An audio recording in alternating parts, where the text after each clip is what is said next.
Good evening and welcome to the Special Safety Services and Licenses Committee meeting. It's a Monday, April 25th, and I'll ask the clerk to please take the roll.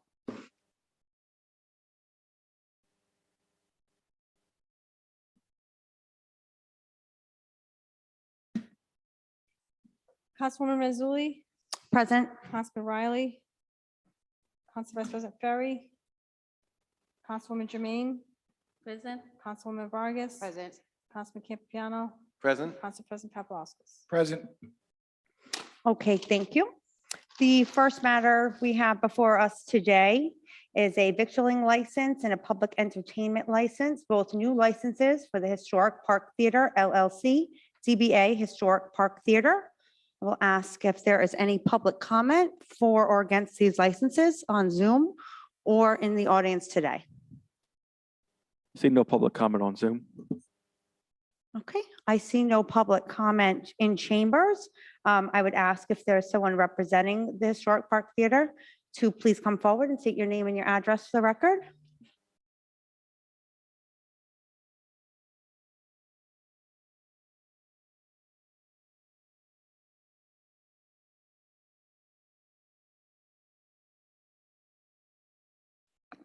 Good evening, Jeff Quinlan, 1220 Ives Road, Warwick, Rhode Island. Okay, thank you. And I'll entertain a motion. Motion to approve? Second. Okay, we're now open for discussion. Hi, Mr. Quinlan. Thank you for joining us again tonight. We approved a beverage license for the Park Theater at our last meeting at the beginning of the month. And I think these licenses that were here tonight were mistakenly left off that docket. But if you'd like to, again, give us a brief, synopsis of what you're doing at the Park Theater, and then we'll ask some questions. Sure, absolutely. In sum, our vision for the site is four key areas of operation. First, the main theater space featuring 1,015 seats in main lobby. Second is a cafe space, which will be commonly known as the Park Place Cafe, serving coffee, pastries, breakfast items, lunch items, and evening desserts. Third, we will be having a comedy hall calling the Comedy Park, which is a collaboration with Funny for Fun's founder, Bill Simus. And finally, the supper club upstairs, which will be branded the Rolf, which will be a classic Hollywood style supper club featuring dinner and a small stage act, as well as chef series and dinner events. There will be 5 delineated spaces, which we went over last time, where alcohol will be dispensed. And we will be looking to fill a calendar of entertainment acts in both the comedy room and the main theater hall throughout the year. Okay, excellent. Full disclosure, I'm not going to recuse myself tonight, but I've booked an event at the Park Theater. I'm really looking forward to seeing what you guys do with the space and bringing this back to life here. Just to go over, last time we did discuss parking. There is as I understand it, a long-term contract has been with the city to use City Hall parking lot. Correct. And the city has been added to your insurance policy as well, correct? That's correct. Okay, I open up the floor to other members of the committee if you have any questions, anything that we didn't go over last time when Mr. Quinlan was before us. Councilwoman Jermaine? Thank you, Chairman. I just want to say I'm glad that you are able to make Q&A come back to life. When I saw the theater was closed for auction, and I felt like in my heart that something will be missing here. And it's really, really a great opportunity for residents mostly in the ward too. I represent this ward. So to see and to have community come together is not only about money, but it's about keep the community together. You have a place to come, and there is a lot of memories. I remember I was there when people talk about the memories they made in this place, and keep this place alive. It's a great thing, and I wish you really good luck.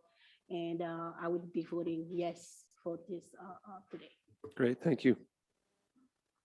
Any other questions from the committee or other council people? who are here today. Councilwoman Marino. Thank you. Good evening, Mr. Quinlan. With respect to the parking, how much, again, are you paying the city to use the parking lot It is here a behind City 10 Hall? I'm sorry, it is a 10-year lease or occupancy agreement with the city. We are in year 5.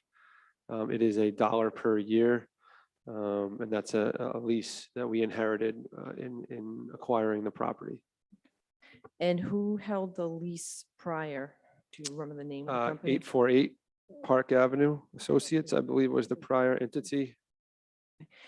Did they still own the property? I mean, I know the city's records may be behind, but in terms of the online records, it still lists 848 Park Ave Associates as the owner. Are they the actual owner of the property or is your No, business? our entity, Park Ave Realty LLC, is the owner of record. And the insurance policy that you have, did you provide the city with a binder for the insurance Yes. policy? Okay. Do you know what the limits are on the policy? the I do liability? not, but they fall within the documented ranges commanded by the transfer language. And in terms of the 10-year lease that you're in year 5, that is for the use of it. Was there anything with respect to the maintenance of the lot, or is that just going to be solely done by the city, or is your business going to pitch in for anything along those lines? There's no language that speaks to, a maintenance obligation. We have other businesses in the city, and we're more than willing to do our part in maintaining that lot before and after our use of it. If you look back in time, a lot of the negative feedback on the site was the parking for the site being either inconvenient or not, or inadequate. And the prior owner was able to put an agreement together with the city to alleviate that, and we're looking to continue that. But it is in our best interest to maintain the lot as best as we can, as it is an extension of our business during show nights. And I know, I mean, you're wise in that you took it up for $1, but were there any discussions about your company paying more than $1? So that's an agreement that we inherited. That was an agreement put together 5 years ago by the prior owner and the prior administration of the city. The monetary amount that we inherited is something that we were assigned in terms of the transaction of the property.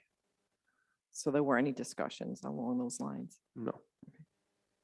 And then in terms of your operations there, as you know, the parking lot in the back is used by the school. And for everybody sitting here, what my concern is that we're going to get phone calls that there's a shortage of parking, for students, for city staff, for school department staff. So the concern I have is that during the day while your business is open, were there any discussions with the administration with respect to any limits on the use of the parking lot during the day or even at all? No, the agreement doesn't speak to any restrictions. I did meet with Major Catalano last week, and we did discuss, we had an open discussion of, whether there were any issues with prior operations on large show night, even mid-sized show night. And there wasn't really anything that he mentioned regarding either parking count or congesting that parking lot. The site is obviously an existing site. There have been many shows there since 2012 when the prior operator opened it under the full renovation that you largely see today. They had 1,000-person plus shows. My understanding is that those shows went off very well in terms of how the city and that operator saw them to the finish line. If there's any feedback that the committee would like to provide regarding how that period of time went and anything that we can improve, I'd be happy to address. And I could be wrong, but I believe that previously it was mainly evening. And it was, they didn't have as many subparts to what you're proposing there. You're going to have the cafe, which is all, morning hours into the Right. evening, the comedy club, the regular theater itself, another dining facility, I believe, upstairs. So is it your intention to then have shows during the day as well? In terms of the 4 operations that are going to be happening at the facility, the cafe is the only space that will be happening during the day. All the other aspects, the 3 other aspects of the building will be significantly largely evening operations and weekends. But for us to do a large act in the middle of a weekday, it obviously doesn't make financial sense. So our strike zone for larger shows, which would command a larger traffic count, parking count, will be during the evening. Weekends, I shouldn't say that. Evenings and weekends. So you may do some things during the day, but that's not the major part of your business in terms, and I say things, I should be more specific in terms of using the actual theater during the day. It would be very rare that we would have a show or any impact on parking during the day.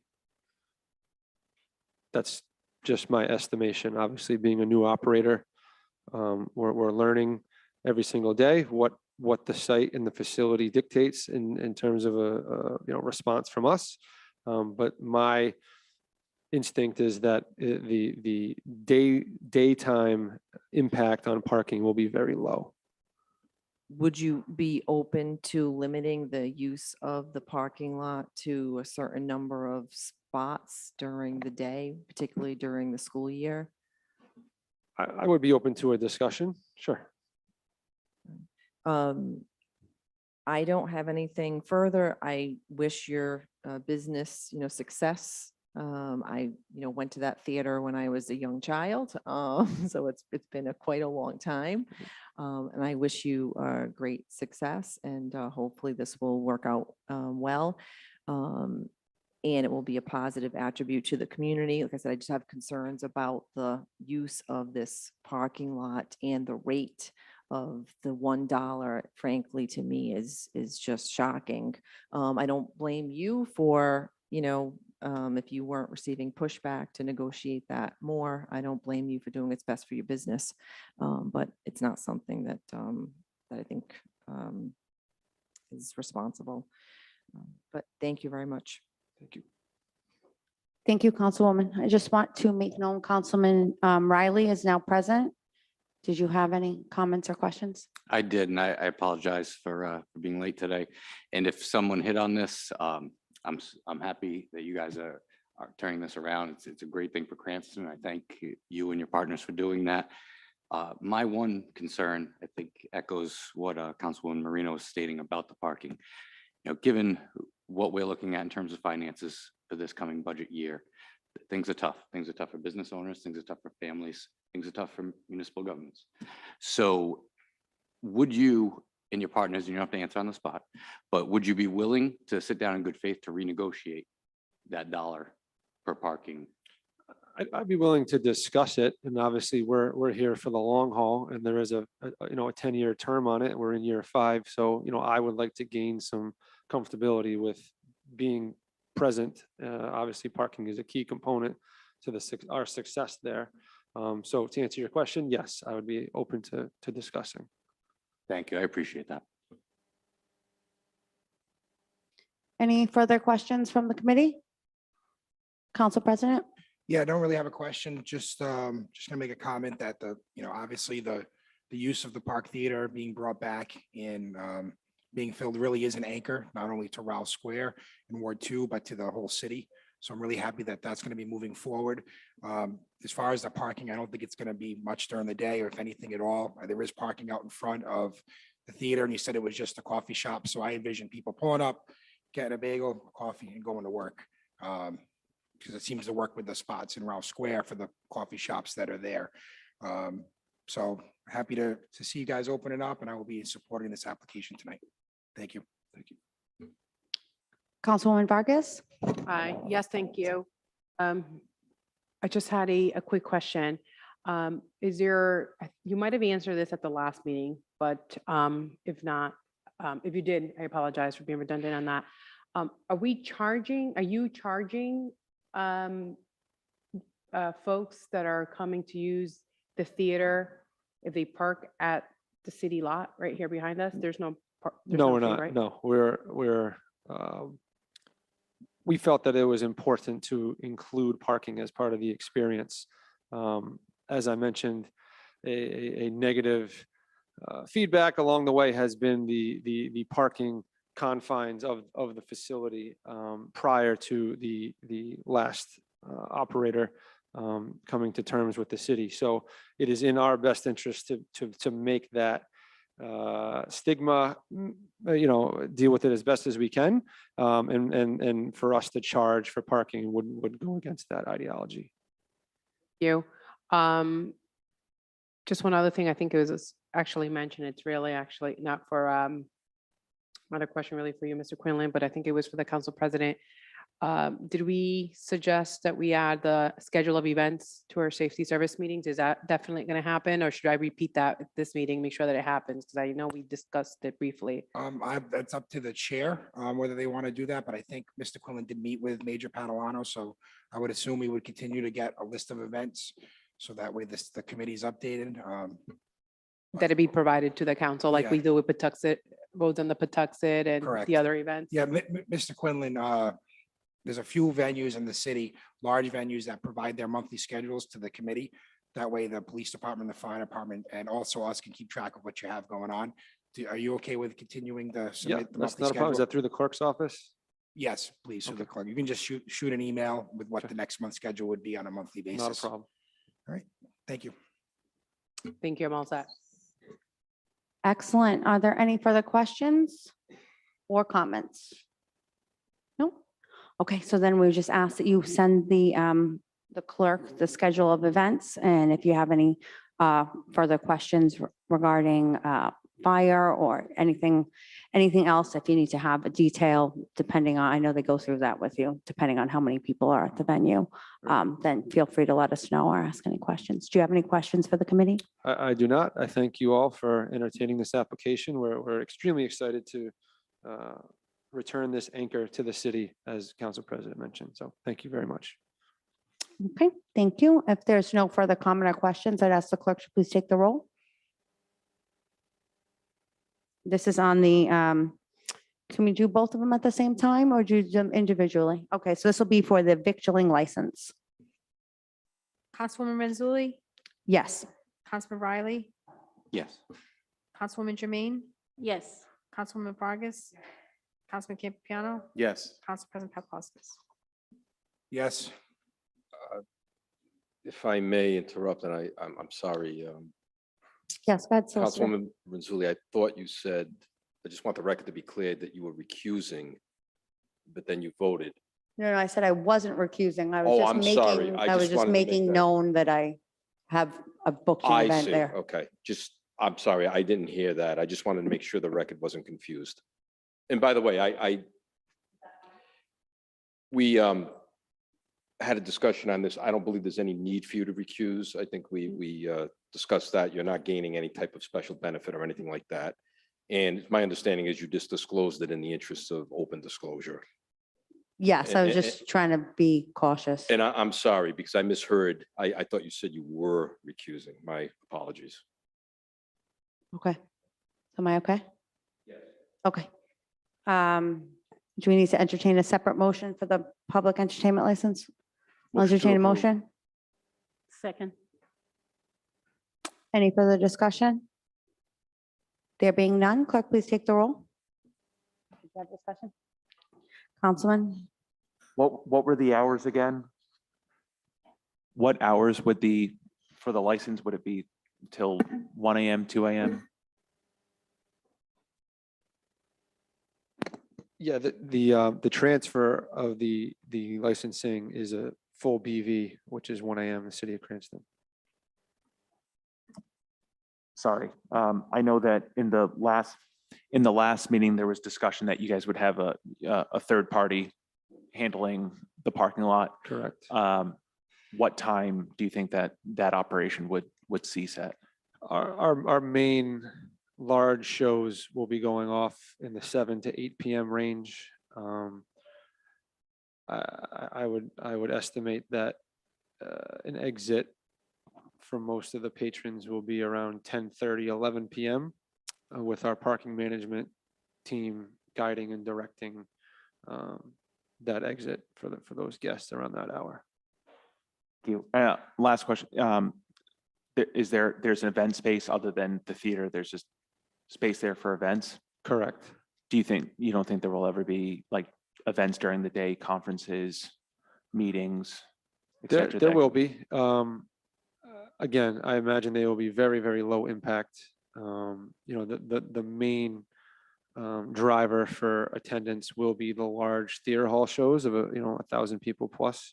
Those will largely be evening and weekends. Thank you.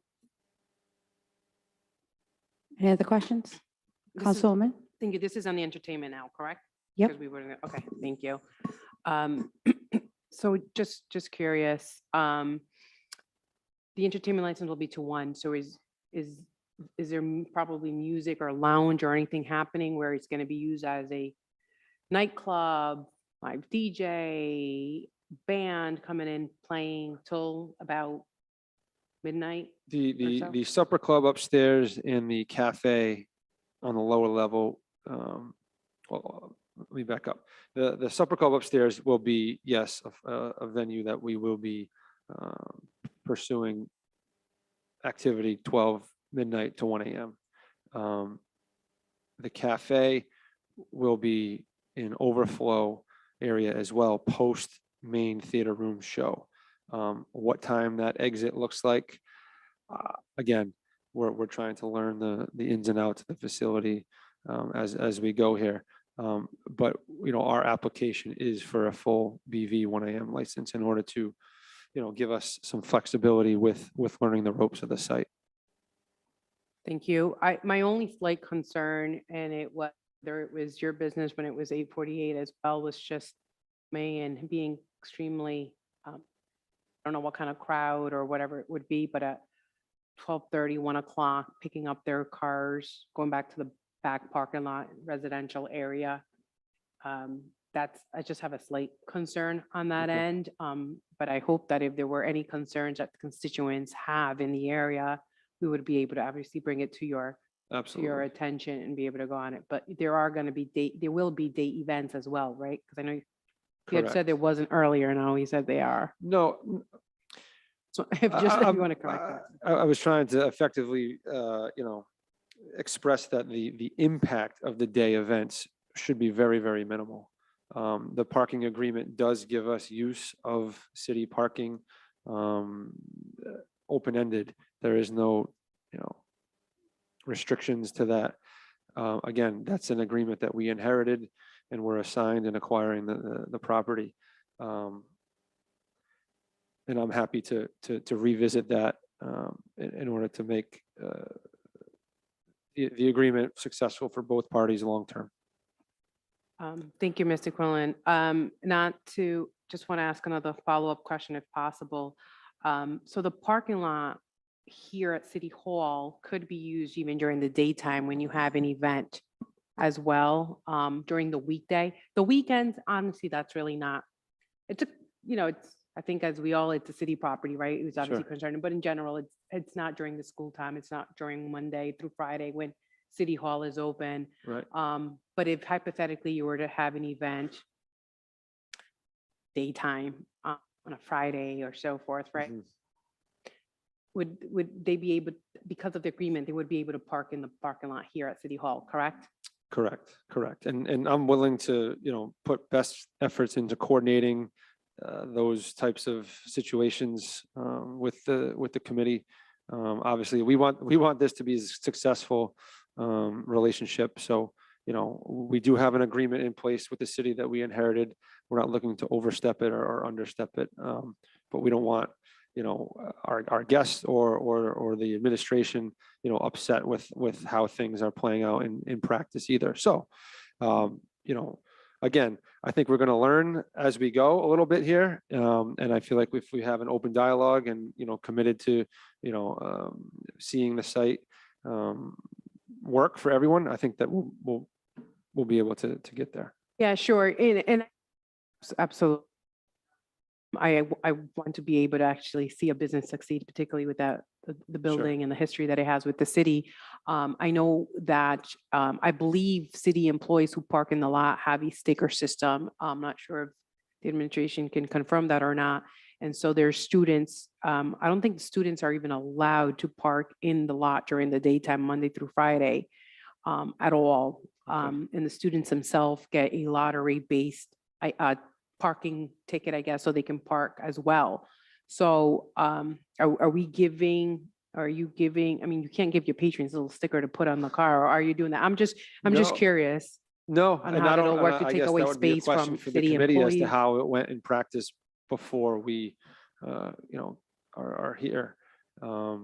Because I think we're all aware that they did the same, maybe not as frequent, but they were doing the same level of shows, 1,000-person plus acts, and drawing those, very, very strongly. So I guess my question to the committee is how, and that was a question to Major Catalano as well, is, were there any issues with how those nights went off? And to my understanding, there was not an issue.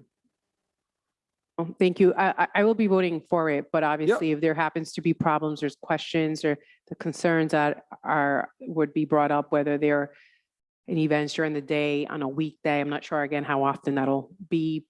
My hope is that we still have ample parking for our city employees and for your business if there is a agreement, and if and potentially the students who I think can't park in the lot, they can park on the road, but just want to make sure that there's hypothetically avoiding any complaints, which I know sometimes we can't avoid, but it's about working it out. And definitely I would assume we be open to have that conversation if we ever had to. Absolutely. All right, thank you. Council President, just question, since you ran this committee before, would it be too much to ask perhaps if there is a large scale event that's scheduled to happen during the day, which it doesn't seem like right now is the intent of the facility, but say they start holding conferences and they're there on a Wednesday at 11 a.m.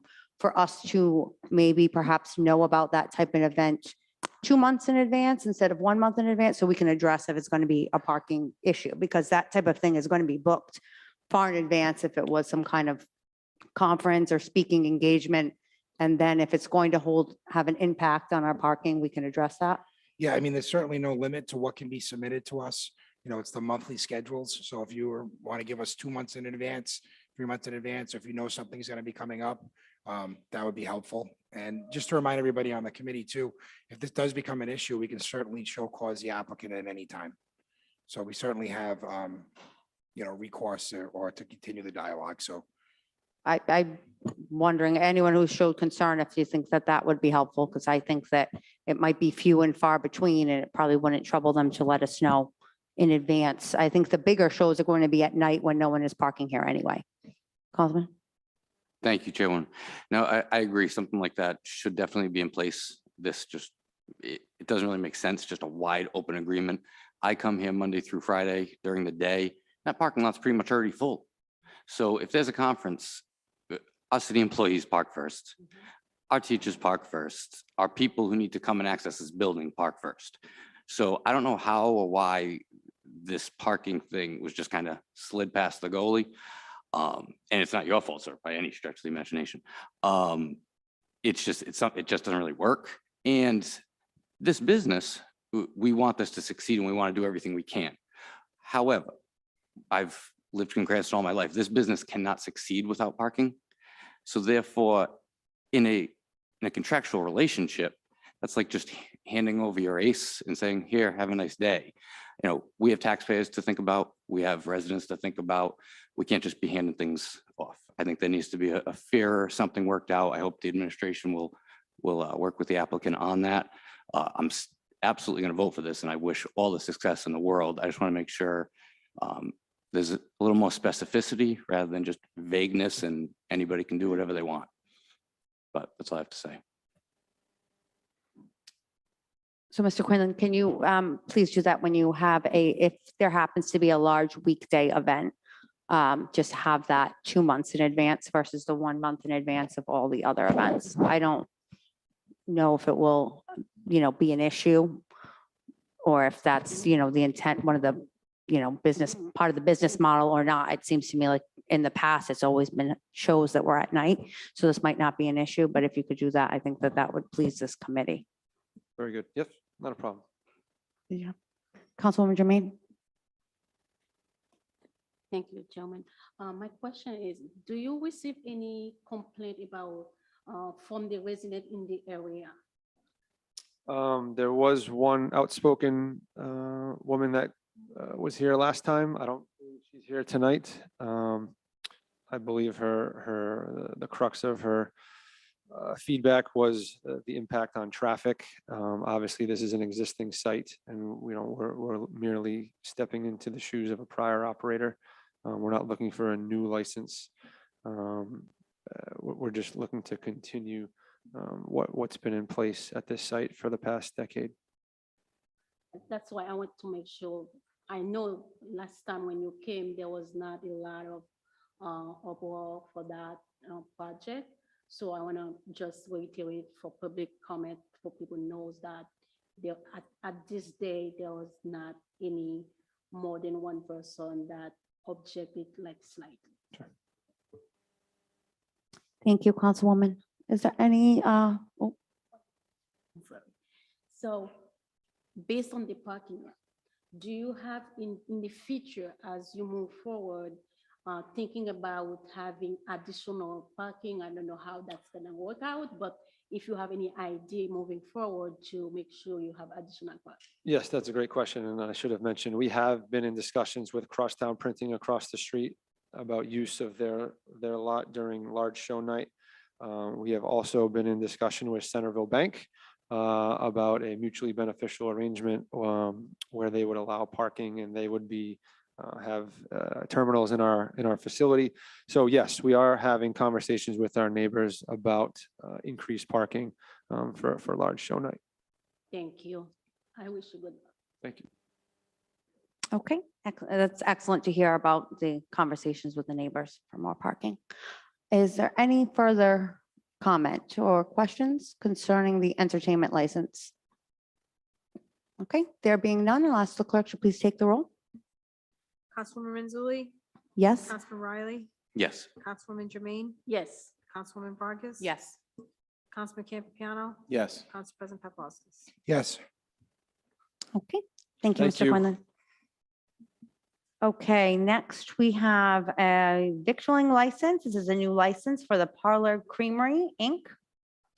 I'll ask if there is any public comment on Zoom or in the audience today. There's no public comment on Zoom.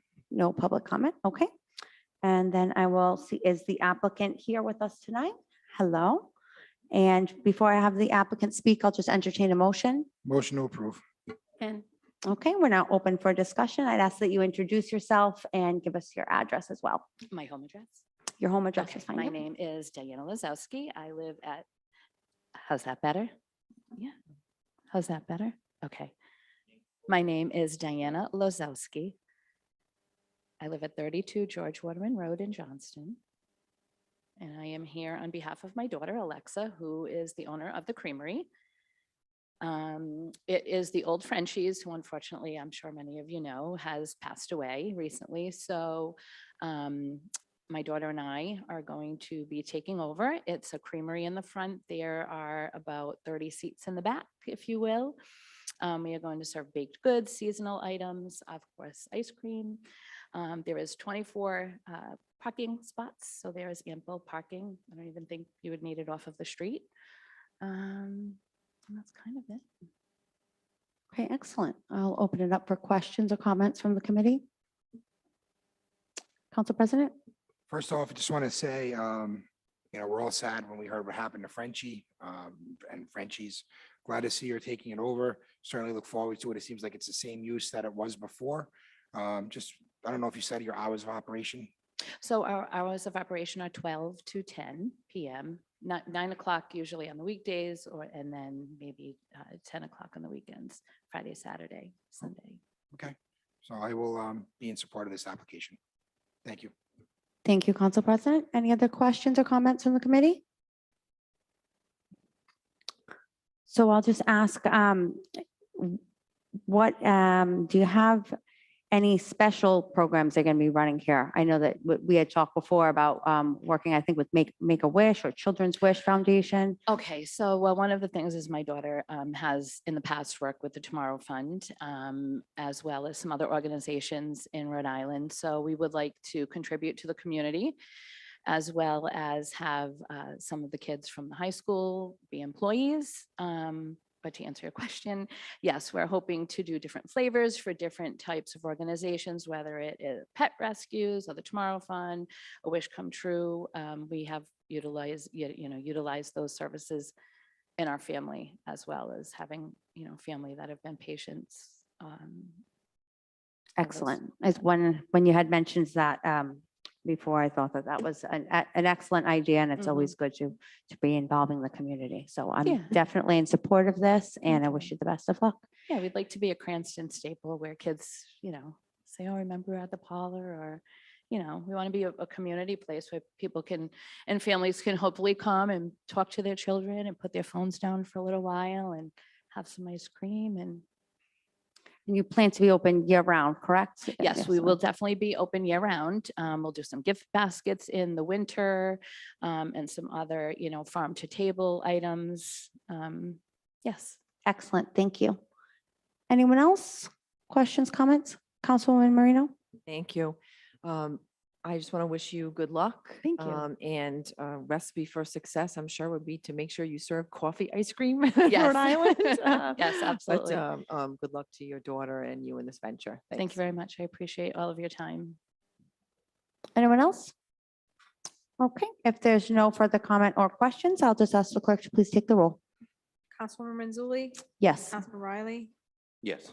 Councilwoman Jermaine, Yes. Councilwoman Vargas. Yes. Councilman Campiano. Yes. Council President Paplaskas. Yes, Okay, excellent. Good luck. Let us know if you'd like to have a grand opening. You can do that right through economic development. Okay, we will definitely do that. Thank you all, and we hope to see you all there. Okay. Thank you.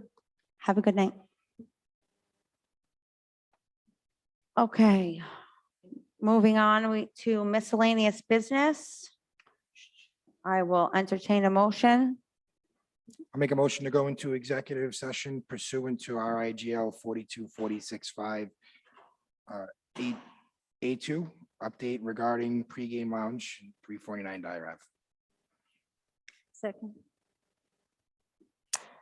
Clerk, please take a roll. Wait, do we get discussion on this? Is that available? Go ahead. Sorry, no issue with going into executive session. The one question I have is for anyone from the public that rest of what is publicly admissible, if the solicitor or anyone could just give a brief synopsis of where the case is at this point.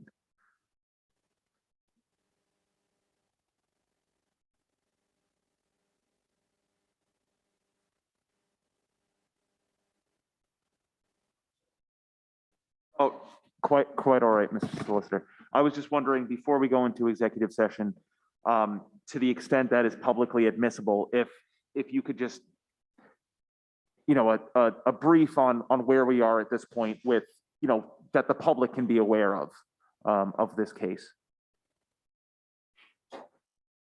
I'll try to keep it limited, giving some information without discussing any type of legal strategy or things like that. But as I stand here today, the pregame lounge is still non-operational.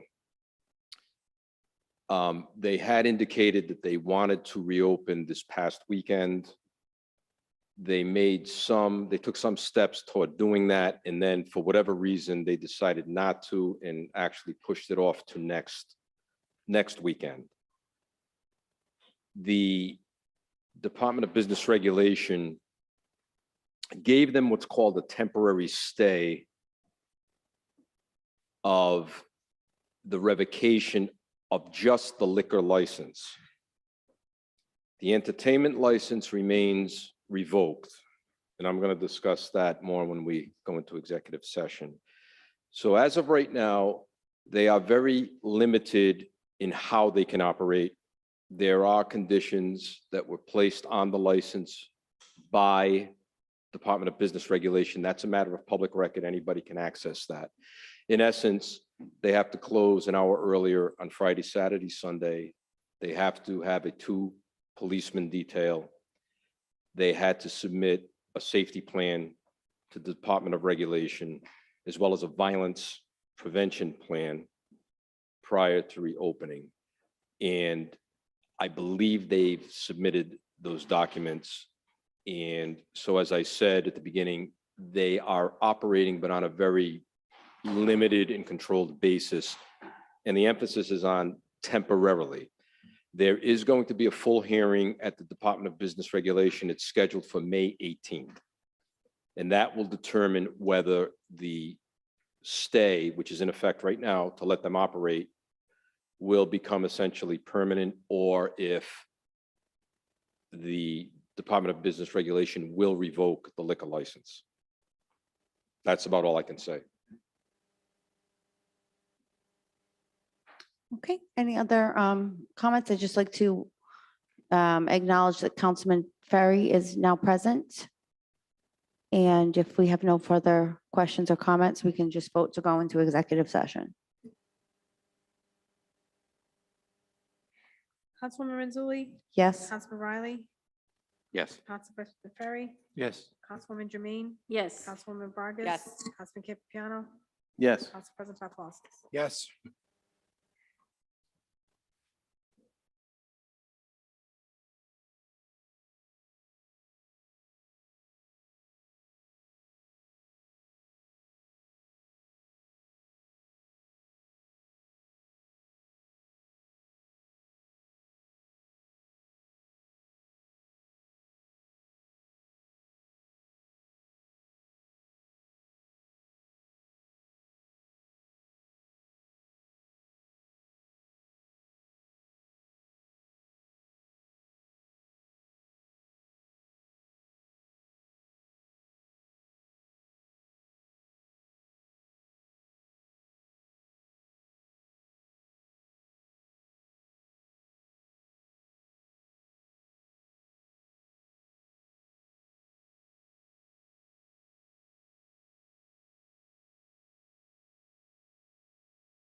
took a vote to come out of executive session. There were no other votes taken within executive session. I'll entertain a motion to seal the minutes of the executive session. So moved. Second, Any comment? There being none, clerk, please take the roll. Councilwoman Renzulli, Yes. Councilman Riley, Yes. Councilwoman Jermaine, yes. Councilwoman Vargas. Yes. Councilman Capiano, Yes. Council Vice President Ferry, Yes. Council President Paplaskas. Yes. Okay, thank you. There's nothing further on this agenda, so I'll entertain a motion to adjourn. So Motion moved. to adjourn. All in favor? Aye. Aye. All opposed? Okay, thank you. We are adjourned. Okay, we'll start in 2 minutes, 3 minutes.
Good evening, everyone. Welcome to the April 25th Cranston City Council meeting.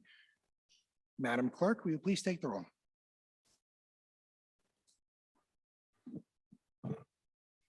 Councilwoman Marino, Present. Councilwoman Renzulli, Present. Councilwoman Vargas, Present. Councilwoman Jermaine, Present, Councilman Donegan, Councilman Capiano, Present. Councilman Riley, Present. Council Vice President Ferry, Present. Council President Paplaskas. Present. Will you please join me in the Pledge of Allegiance?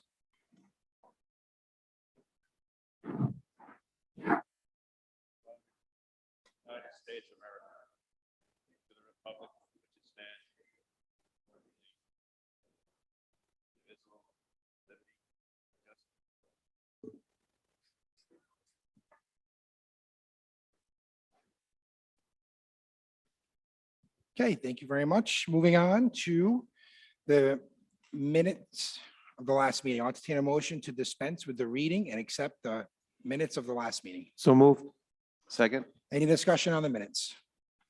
I see none. Madam Clerk, can you please take the roll? Councilwoman Marino, Yes. Councilwoman Mazzulli, Yes. Councilwoman Vargas, Yes. Councilwoman Jermaine, Yes. Councilman Donegan, Councilman Campiano, Yes. Councilman Riley, Yes. Council Vice President Ferry. Yes. Council President Paplaskas. Yes. Under public acknowledgements and commendations, there are none listed here on the docket, but I do just want to take a second and acknowledge Jackson Cato from Troop 66. That's here working on his citizenship in the community merit badge. So Jackson, welcome and keep working, and we hope to see you come back here when you make your eagle. All right, moving on to the next section of the agenda, public hearings and public comment. At this portion of the meeting, I will open the floor up for public hearings or comment from anyone from the public that would like to speak on a docketed item. Come on up to the podium. We have a 4-minute time limit. Name and address for the record, and just make sure the button's pushed and the green light will come on. Sure. It's Robert Zanni, 19 Blossom Drive. I wanted to thank the council for bringing forward and considering the resolution to acknowledge April as Limb Loss Awareness and Limb Difference Month.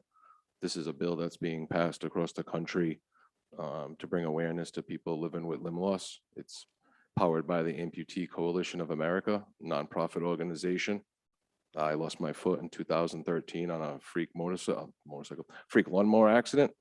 And I try and be a voice for others to bring awareness to people living with limb loss and limb difference. Thank you. Thank you, Mrs. Zanni, for being here, and thank you for sharing your story. Good to see you, sir. Anybody else in chambers for a docketed matter? I see none. Tom, anybody on Zoom?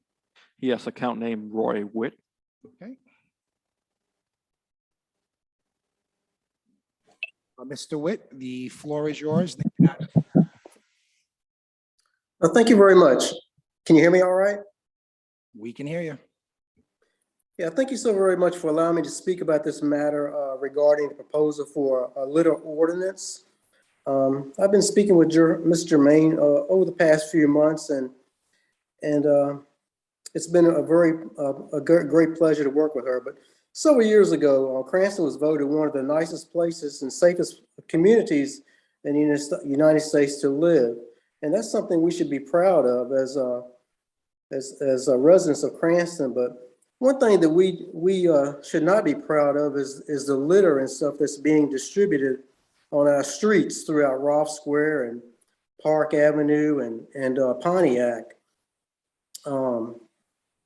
I've lived here for almost 13 years, and it's a great place to live. It's a safe place for our kids. I see a lot of, kids playing in the streets, and it's just a great place to live. But one of my major concerns is the litter, that the kids coming from school, or people just open their doors and just put litter out and just discard it like it's a trash can. And in my job, I travel to so many different communities throughout Rhode Island, Bristol, Warren, East Greenwich, and I do see other signs that say "Do not litter," and it seems to help. I mean, I don't know if it's the answer to everything, but I think it's a great beginning for our community. We have such a vibrant community that's coming up. We have the new Park Theater opening up, and we have Dave's on the other end of Roth Square up there, and everything in between. And I just think when people go out to eat, especially since the warmer weather is coming, people go out to eat and they just enjoy a nice, clean neighborhood, and it puts everybody in a good mood. I mean, you can imagine just driving up the road with your family on a beautiful day, and all of a sudden you look over to the side of the road and you see a bag of trash that someone has discarded, half of it just hanging out. It just puts everybody in kind of a bad mood. And the way the world is today, I mean, we want to help our community, we want to help the whole world, and that's kind of hard to do. But I think that the first place we have to start is our community. And I just think that, I think the little ordinance is just a great thing. It'll hold the city kind of accountable for what's going on, but it's not just the city's responsibility, it's the residents that live in our community also. We just need other programs somehow to make people more aware of, do not litter in our community. And here again, I love our community, and I'm just one resident trying to make a difference. And but I appreciate you allowing me to speak for a few minutes. Mr. Witt, thank you very much for being here. You made some great points.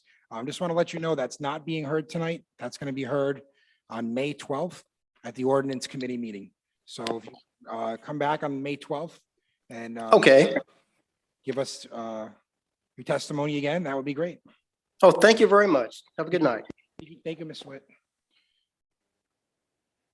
Tom, anyone else on Zoom? I see no further public comment. Anyone in chambers for a docketed matter?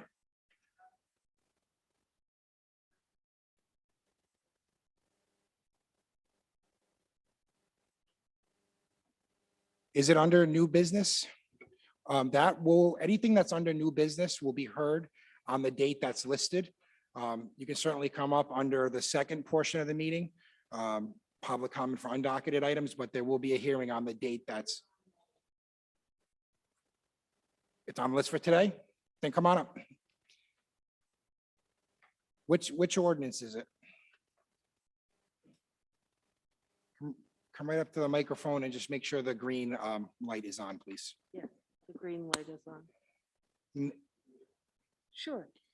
It's the ordinance regarding crosswalks throughout Cranston, specifically at the corner of Aqueduct and Intervale.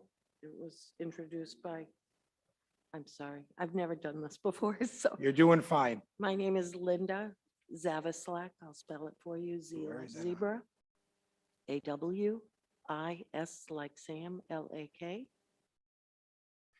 Do you have a number next to the ordinance? I'm looking for it. Just a moment.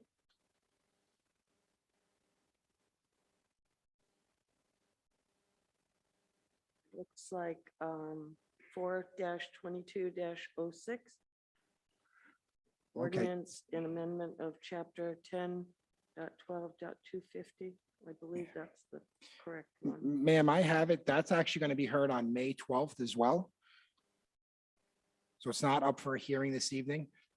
It's just being introduced as new business and forwarded to committee. So we're actually not going to discuss it. So it's up to you. If you want to say a few words under the undocketed matter portion of the meeting, which will be in a little while, or I will be happy to come back then, but I would like to say a few words. This is a particularly dangerous area, Aqueduct and Intervale. My sister was run over and killed at that intersection on March 25th last year. And there are stop signs, but there are no crosswalks. There's no stop line. It's a horrible four-way intersection. She was walking her dog. And if anything good is to come of this, it needs crosswalks and it needs we have them in Coventry. My poor niece lives in that house on Intervale where my sister lived, and she watches the police sit there and make a loop going to ticket people who don't stop properly at this intersection. She lives 100 feet from where this accident occurred, where my sister was walking her dog. And it just needs to be a safer place for people to be able to walk. It's a residential area. And if you've ever been there or ever seen this intersection, it's horrible. well, thank you very much, and our sincere condolences to you as well. And if you can come back on the 12th when this is heard, that would be extremely helpful. And thank you for being here tonight. Thank you. Thank you. Tom, any other public comment on Zoom? I see no public comment. Any public comment in chambers for docketed matters? I see none. I will close public comment. Thank you. Moving on to resolutions. We have a resolution supporting Rhode Island Senate Bill S2341 and Rhode Island House Bill H7834 concerning sidewalks maintenance. This is sponsored by myself. And I'll just give a quick introduction on this after a motion. I'll entertain a Motion to approve. Second. Okay, we have a motion and a second. Those two bills up at the State House ask the state to provide maintenance on sidewalks on state roads. It's been passed in some other communities. Councilwoman Lima in Coventry had sent me her copy of the bill that passed there. So this one mirrors it, and I thank her for sending it to us. That's all I have. Any discussion? Councilmember Marino. Thank you, Council President. I would happily, if you're so inclined, like to be added as a co-sponsor. I think this is a great resolution. Thanks. Thank you, Councilmember. Any other co-sponsors? Councilmember Jermaine, Renzulli, Campopiano, Councilmember Riley and Vargas. Anyone else? Full sweep. Full sweep? Anybody not want to be a sponsor? Okay, all aboard. Thank you very much. And Councilmember Jermaine? Thank you, Council President.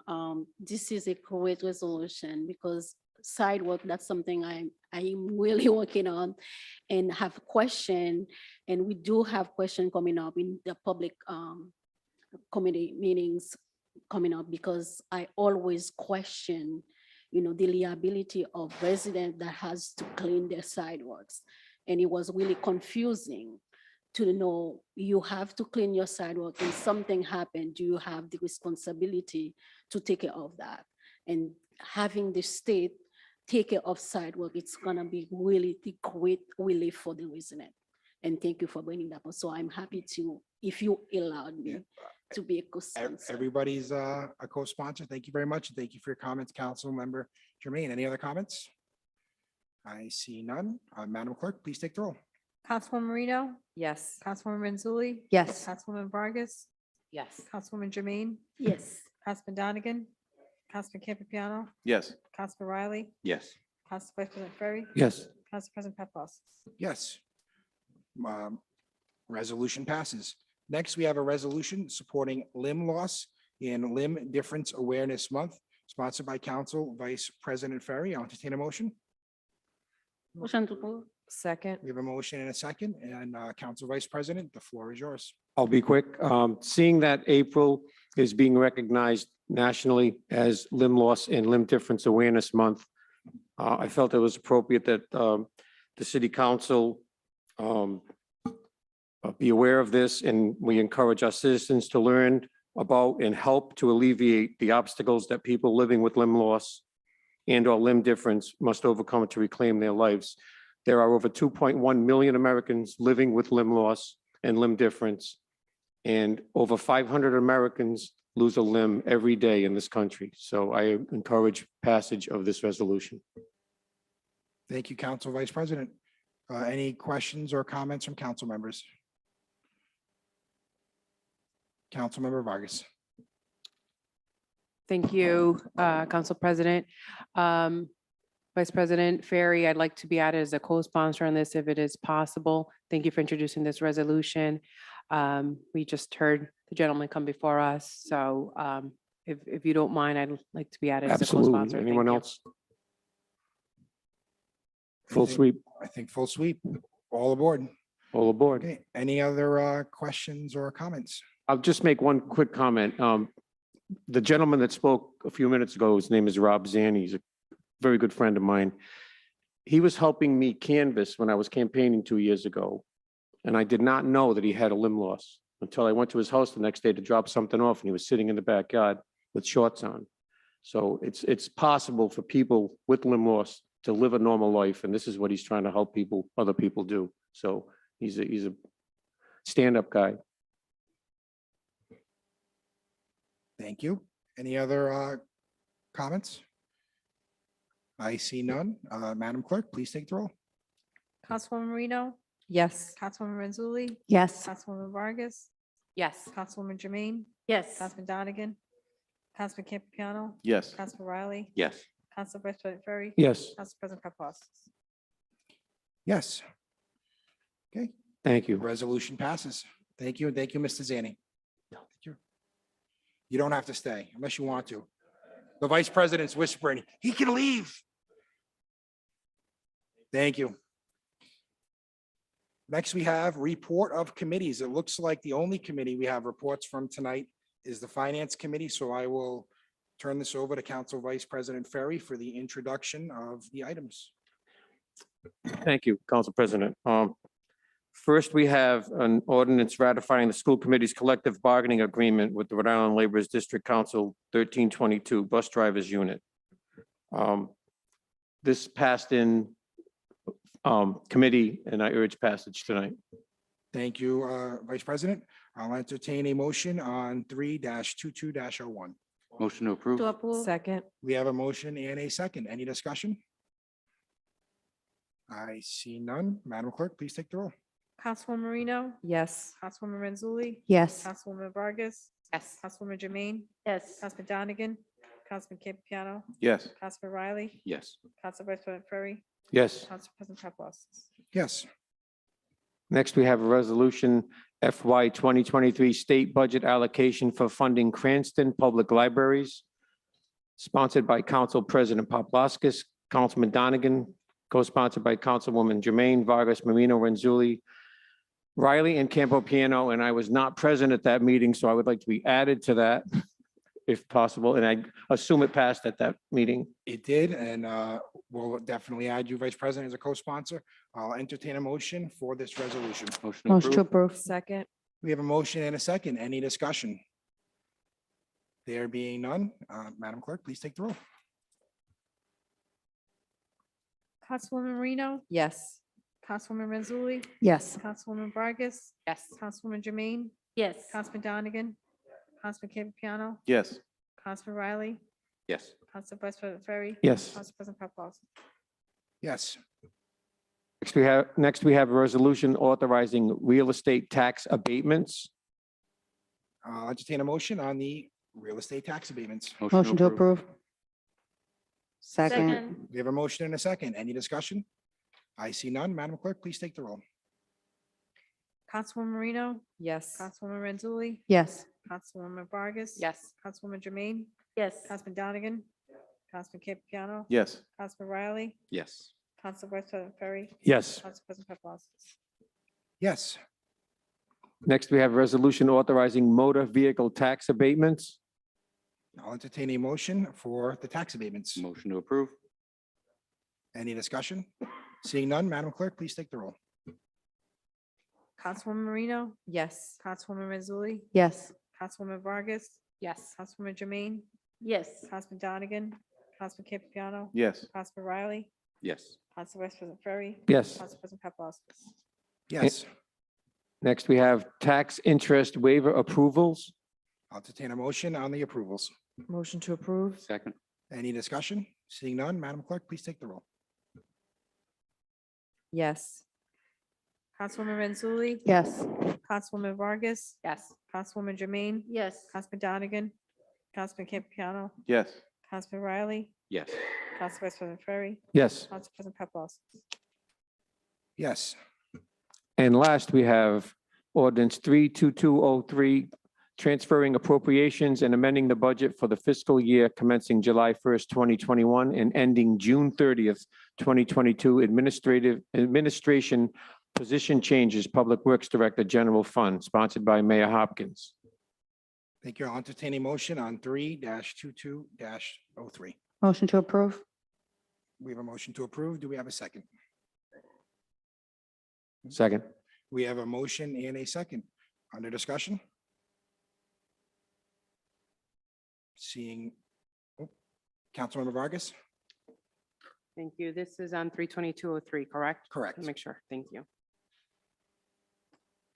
Seeing none? I- Oh, Oh, go sorry. ahead. Sorry. Thank you.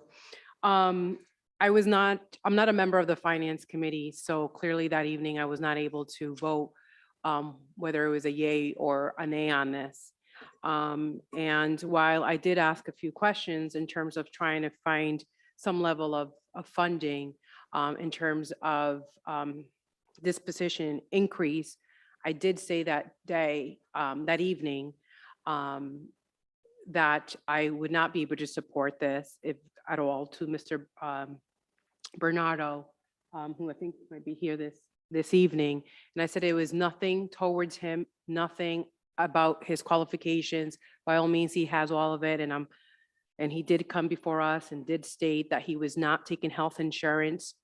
And therefore, this position would actually allow us to still have some savings in the health buyback. And so, again, there's nothing personal on Mr. Bernardo at all. I understand we need a public works director, but it's more of the salary. I didn't support it then. I won't support the increase for the time being, even though there was some savings on that end.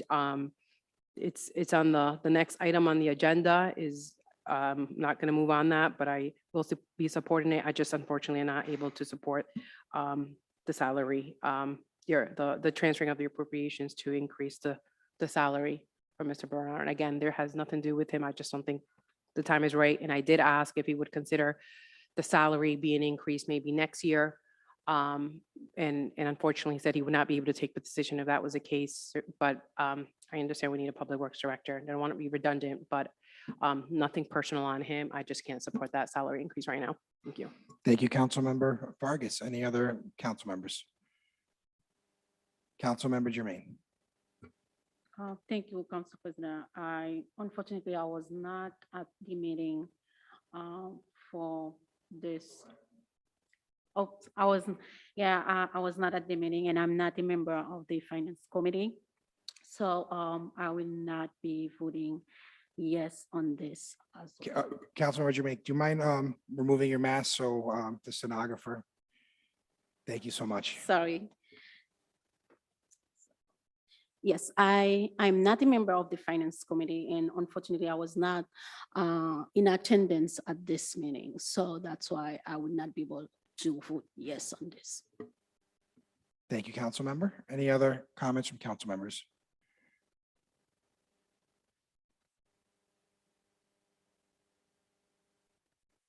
We're in deliberation. We already have a motion in a second. Unless a council member asks you a question, I can't have you come up. Any other questions or comments from the council? Seeing none, I'll just say I will be in support of this evening. We do need a public works director. This gentleman brings a wealth of experience and knowledge, and I do believe that Mr. Bernardo will bring savings to the position, not only through the healthcare, which he already disclosed to us, but through his operation of the department over and over again. So I will be voting for this. Madam Clerk, please take the roll. Councilwoman Marino, No. Councilwoman Renzulli, Yes. Councilwoman Vargas, No. Councilwoman Jermaine, No, Councilman Donegan, Councilman Campiano, Yes. Councilman Riley, Yes. Council Vice President Ferry, Yes. Council President Paplaskas. Yes. What was the vote, Madam Clerk? 6-3. Thank you. 3-22-03 passes.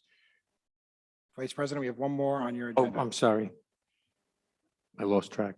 We have next advice and consent of the mayor's appointment of Richard Bernardo as Director of Public Works. Thank you, Council Vice President. I'll entertain a motion on the advice and consent of the mayor's appointment. Motion Motion to to approve. approve? Second. We have a motion and a second to approve the advice and consent of Richard Bernardo as Director of Public Works. Any discussion? Seeing none, Madam Clerk, please take the roll. Councilwoman Marino, Yes. Councilwoman Renzulli, Yes. Councilwoman Vargas, Yes. Councilwoman Jermaine, yes, Councilman Donegan, Councilman Campiano, Yes. Councilman Riley, Yes. Council Vice President Ferry, Yes. Council President Paplaskas. Yes. Advice and consent passes. Congratulations, Mr. Bernardo. Welcome aboard. Expect all our emails tomorrow, what we need done.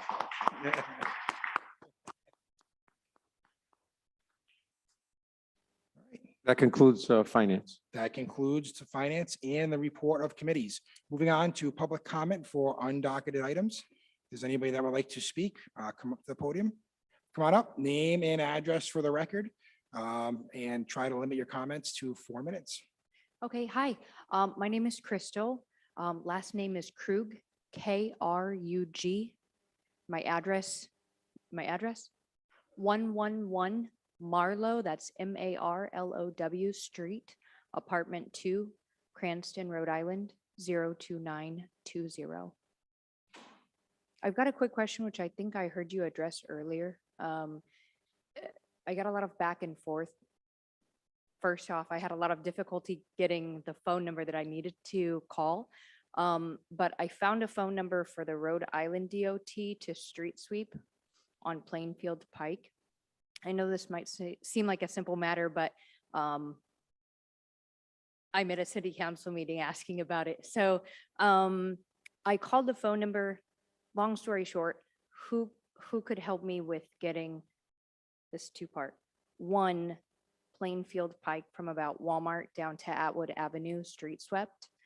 But they filled the potholes. So before someone street sweeps to get the sidewalks cleaned, I was walking a dog yesterday and about every block stopped to pick out trash and sand and asphalt from my shoes.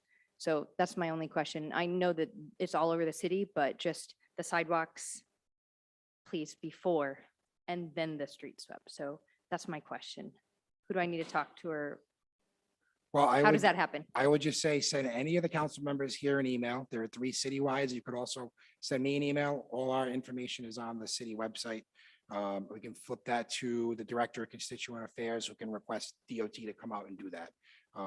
Marlowe Street is in my ward, so feel free to send me an email and we'll try to get that resolved for you. Thank you. I You're really welcome. appreciate it. Anytime. Thank you. Thank you. Good evening. Name and address for the record, please. Yes, my name is Sheila Ressiger, Resseger. I live at 50 Malvern Avenue in Cranston. This past Friday morning, I sent in the following email to the Cranston City Council members in advance of this meeting. I don't know if you've had a chance to read it. I'll be reading it into the record now, and I would also like the general public to hear what I have to say. This is to the Chair Paplauskas and members of the Cranston City Council in advance of this meeting. I have lived in Cranston since 1978 and at my current address since 1980. I'm a retired teacher from the Rhode Island School for the Deaf. I'm a co-founder of 5G Free Rhode Island, along with Claire Stottmuller, who is also a Cranston resident. For more than 2 years, we've been sending emails to members of the Cranston City Council informing you of the serious harms from wireless radiation emitting infrastructure and devices. We've also informed you of the superiority of wired infrastructure, such as fiber to the premises, in regards to speed, safety, reliability, security, energy conservation, and the fact that fiber to the premises is future-proof, whereas wireless infrastructure, such as small cell antennas on utility light poles in residential neighborhoods, is not only unsafe, but also needs replacement every 4 to 5 years. All of this information has been substantially ignored. Therefore, Ms. Stottmuller and I decided to compile the emails into a binder and present it into the official public record. You'll recall that I came to the City Council meeting on March 28th, 2022. I spoke during the public comment period for undocketed items, and on the prior advice of the city clerk, I made a good faith effort to have the binder placed into the public record. I expected the binder to be received by the clerk at the meeting. Since that did not happen, I called the clerk a few days later and left a message inquiring about the status of the binder. I received a call back the following day. She explained that she had checked with the city solicitor. The binder could not be made part of the record because it was not accepted into the minutes of the meeting, because it was not on the docket and there was no vote to accept it. Hence, we needed to pick it up, which I did later. So I asked what the correct procedure is. She said that a council member would have to put it on the agenda, have it referred to the appropriate committee, and then there would have to be a vote to accept it into the official record. I then contacted my council person by email twice, detailing the situation and asking for this topic to be placed on the agenda for the May 23rd, 2022 City Council meeting. I've not gotten a response. I checked the official Cranston City Council rules and could not find anything specific about constituents entering documents into the public record. On April 18th, 2022, I sent an email through the city website to the clerk asking that she or the city solicitor please provide me with the procedure in writing so I would know what to do, and I have not gotten a response. This is a serious issue, particularly since the city is discussing how to distribute the ARPA funds, some of which will be used for broadband access, and hopefully none of which will be used for smart meters. The harms of wireless radiation are typically not understood by the general public or by city officials. Ms. Stotwell and I have spent countless hours informing ourselves and attempting to bring this crucial information to your attention. According to your oath of office, you pledge to uphold the Rhode Island and US constitutions.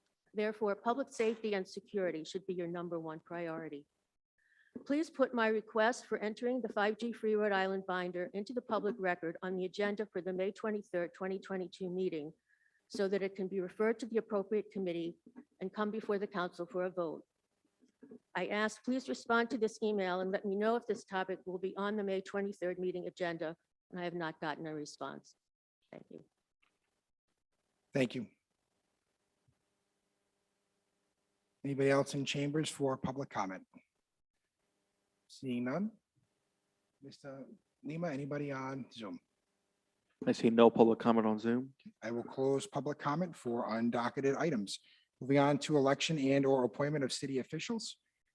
There is nothing on the agenda. Moving on to report of city officers. At this time, I would like to welcome Director Gosher of the Cranston Library to give us the results of the online APRA survey. And just before you get going, first of all, Director, just want to thank you on behalf of the entire city council for taking the time to be here this evening and to go through all the data from the survey that was online. And I'd also like to thank Budget Analyst DeMayo and Council Members Vargas and Renzulli for all of their work getting this put together with the Cranston Library and Director Gosher. That being said, the floor is yours, Director, and I think we can share the slide that you sent earlier. It's up. Perfect. Thank you.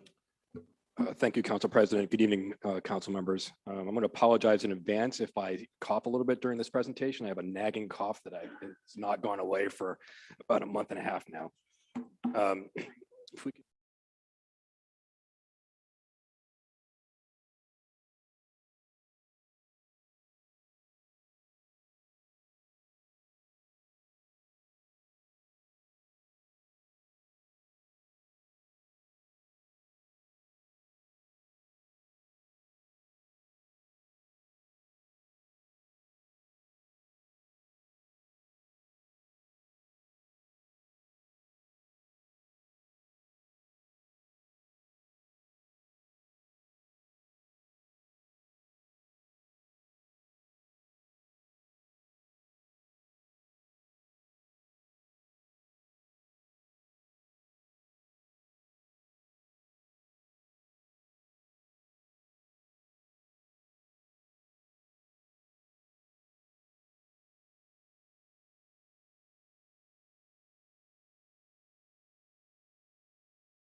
Now this time.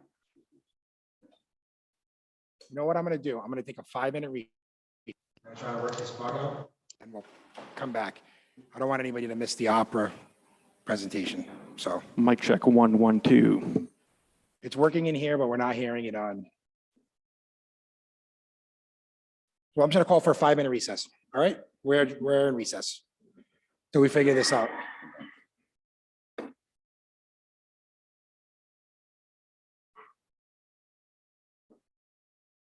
We'll come back in 4 minutes at 8 o'clock.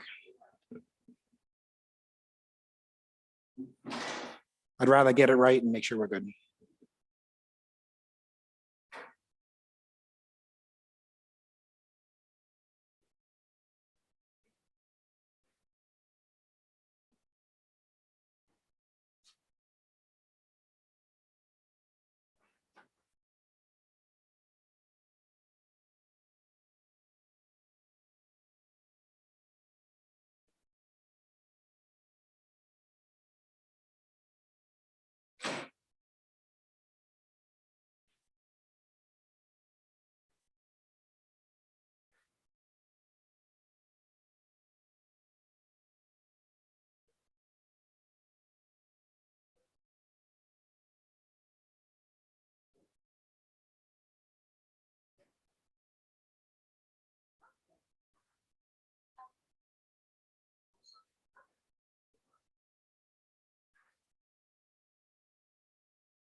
Okay, council members, if we can go back to our seats, we're gonna restart this meeting.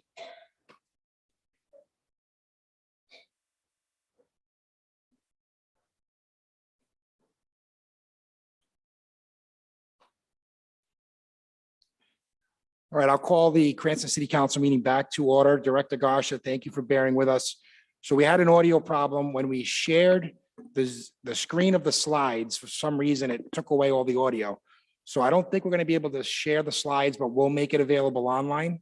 And we'll get an email to all the council members for everybody to see.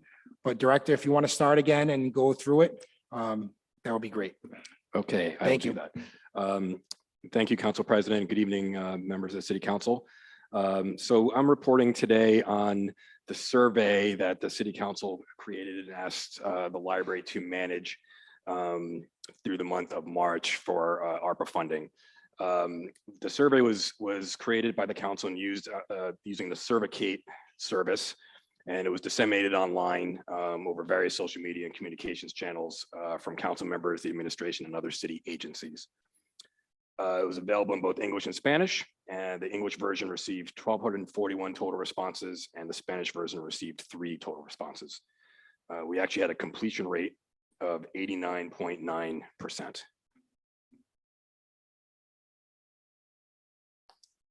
I'm going to go over the questions that were asked in the survey, except for the question that was asking people for their contact information. I won't need to go over that. The first question was, what is the respondents' connection to Cranston? 95.8% were residents. Another 6.2% were business owners, 3.3% non-resident, and 1% nonprofit stakeholder. You can see this if you have the slides in front of you, you can see that the actual number of responses are at the bottom for each of those categories. As I stated earlier, when we didn't have sound, you didn't have to answer every question of the survey. So some of these questions have lower responses than the total number of responses for the survey. So in this case, this question had 1,181 responses. The next question was asked of respondents, what's their race and ethnicity? 82% of the respondents identified as white. 9.4% elected not to answer this question. 3.7% were identified as Hispanic, Latino, or Latina. 1.7% were 2 or more of the previous categories. 1.6% identified as Black or African American. 1.3% as Asian or Pacific Islander, and 0.3% as American Indian or Alaskan Native. Again, as the other questions, the total number of responses for each category is listed on the bottom. So we also asked the age of respondents. The highest response rate was for individuals 40 to 49 years old, were 27.1%. 30 to 39 were 23.7%. 50 to 59 were 19.8%, and 60 to 69 were 17.2%. The last 4 age categories were under 10%. And the interesting category here was 80 and above, which is at 0.5% or 7 responses. And in the end of the survey, where respondents would be able to put in their own information about ideas for ARPA funding, where there was 337 responses. One of the comments there did say that the survey did not take into account that most senior citizens are not online without access to computers, so that they felt that there was some voice that wasn't heard, which might be borne out with the low response rates for some of those age groups in the respondents. So there were 1,001 responses with zip codes. Of those, 972 were respondents from a Cranston zip code, which you can see on the slide. There was actually a fairly even split around the city. The top zip code was 02920 at 356 responses, followed by 02910 at 245 responses, 02921 at 212, and 02905 at 143. The second document that I sent to the council along with this report was the full data, which listed all of the 337 respondents with other ARPA ideas, as well as the full list of zip codes, including the other 200 plus zip codes that were identified as outside of the city of Cranston. So if you want to take a look, all that data is on the second document. So now we get to the top 3 COVID-19 recovery related priorities. People were allowed to pick 3 of these in the survey, and there were 994 total responses to this question. The number 1 response was for city infrastructure, improvements to roads and sidewalks, city buildings, et cetera, at 58.7%. Investments in parks, public plazas, and other public recreation spaces was at 47.9%. Economic relief in the form of direct payments to taxpayers was at 42.6%. Then followed by affordable housing, which could be provide assistance to families, households, and communities facing housing insecurities that were exacerbated by the COVID-19 crisis, was at 39.4%. Community programs and services such as mental health and domestic violence was at 25.2%. Small business assistance was at 23.6%. Let's take a sip of water here. I'm going to apologize if I start coughing in the middle of this presentation, but I've had a nagging cough that I haven't been able to shake. Community health and wellness services was at 23.6%. Water infrastructure, such as improving access to clean drinking water, wastewater, and stormwater infrastructure, was at 18.7%. And the last three categories were under 10%, which were assistance to nonprofit organizations, aid to industries impacted by COVID-19, such as tourism, travel, and hospitality, and broadband infrastructure and internet access was at the last category at 6.6%. So the last question of the survey was actually pretty interesting. This is where people had a chance to write their own responses. And there were 337 of these. So I looked at them all and we tried to code them into groups so we could have categories, and we tried to follow as closely as possible the categories that were outlined in the previous question.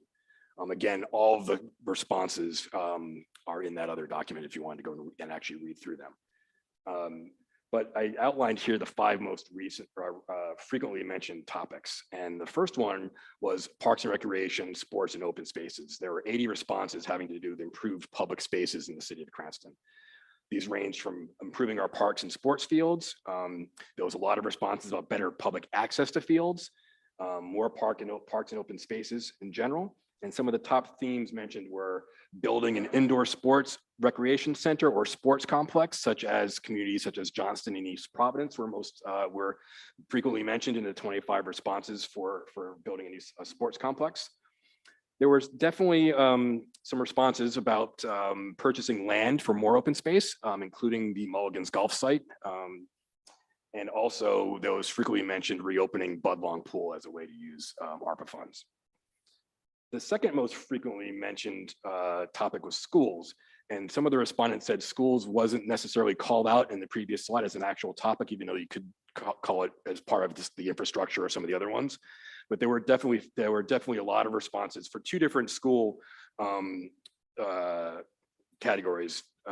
Infrastructure for school buildings, including improved ventilation and HVAC systems, was mentioned quite frequently, as well as programs to deal with learning loss due to the pandemic and mental health resources for students. So some of those fit into some of the other categories, but there were a broad enough category of schools that I felt they needed to be coded as its own category here. The third most frequently mentioned category was affordable housing. There were 17 responses specifically about affordable housing in Cranston. Economic and tax relief, there were 13 responses that dealt with this. Most of them had to deal with some type of tax relief, whether it was for businesses or seniors or just residents, less so for direct payments to residents, which is one of the categories that was mentioned, and it had a high response rate in the categories, but that did not bear out when it was talked about as far as the specific comments. Roads and sidewalks rounds out the top 5.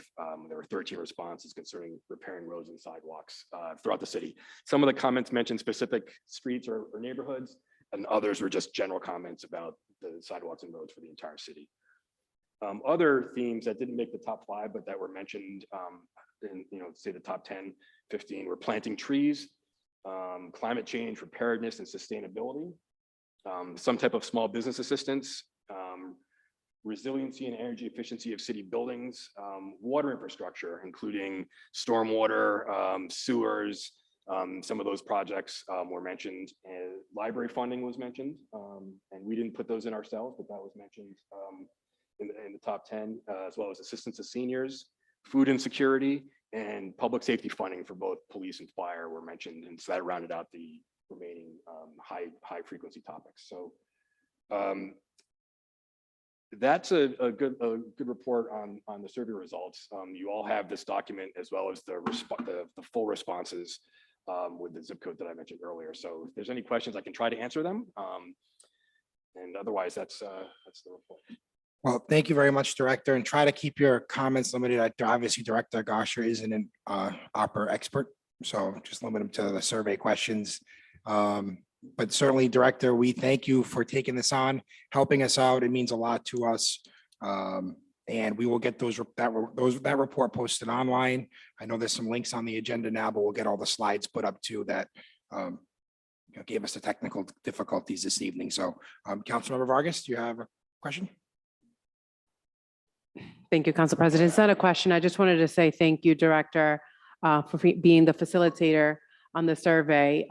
You and your time, your staff, if they were of any help, and truly really appreciate the fact that this was done here in the city and gives us a sense. Do I wish we had more? Absolutely. Do I wish I saw more than 3 responses in the Spanish section of it? Absolutely. But there were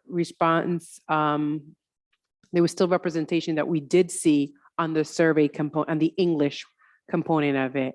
And that's great to see. So again, while it wasn't a big number, it was definitely a higher number compared to some other cities and towns. And so I appreciate it. And this is definitely feedback that I will personally be using as well, even during the budget time. So I really appreciate that. Thank you again for your time. And thank you. I apologize also to the council president and Councilwoman Mazzulli as well in working on the questions as well and putting this up on the site and the administration as well. So thank you. Thank you, Councilmember. Councilmember Renzulli. Thank you. I just want to echo the sentiments from Councilwoman Vargas. Thank you so much for your help with this. We wouldn't have been able to do it without you. And as far as the responses, we did get more responses in the city of Providence, which is a much bigger city than us. And, I think that does say something about something that we kind of put together just through the council. We don't have a marketing team. We don't have an outside task force working on opera. So for a very inexpensive, feat, we were able to get good response from a lot of people that will add into the responses that we received from our public meetings. So I just think that this really was successful. And I'd like to thank everyone for their help and help promoting it if you sent it to your constituents. Thank you. Thank you, Councilmember. Any other questions or comments?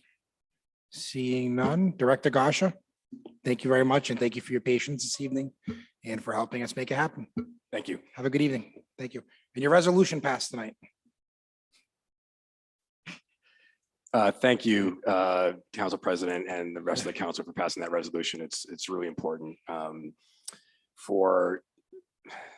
since I've been at the Cranston Public Library, the state has not fulfilled their obligations to fund at least 25% of municipal funding for libraries since 2009. It was the last time. So if this passes through the General Assembly into this budget, we'll receive another $82,000 for the Cranston Public Libraries, and every other community in the state will be impacted positively as well. So thank you very much.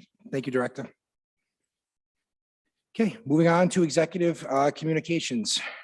Director, you ready?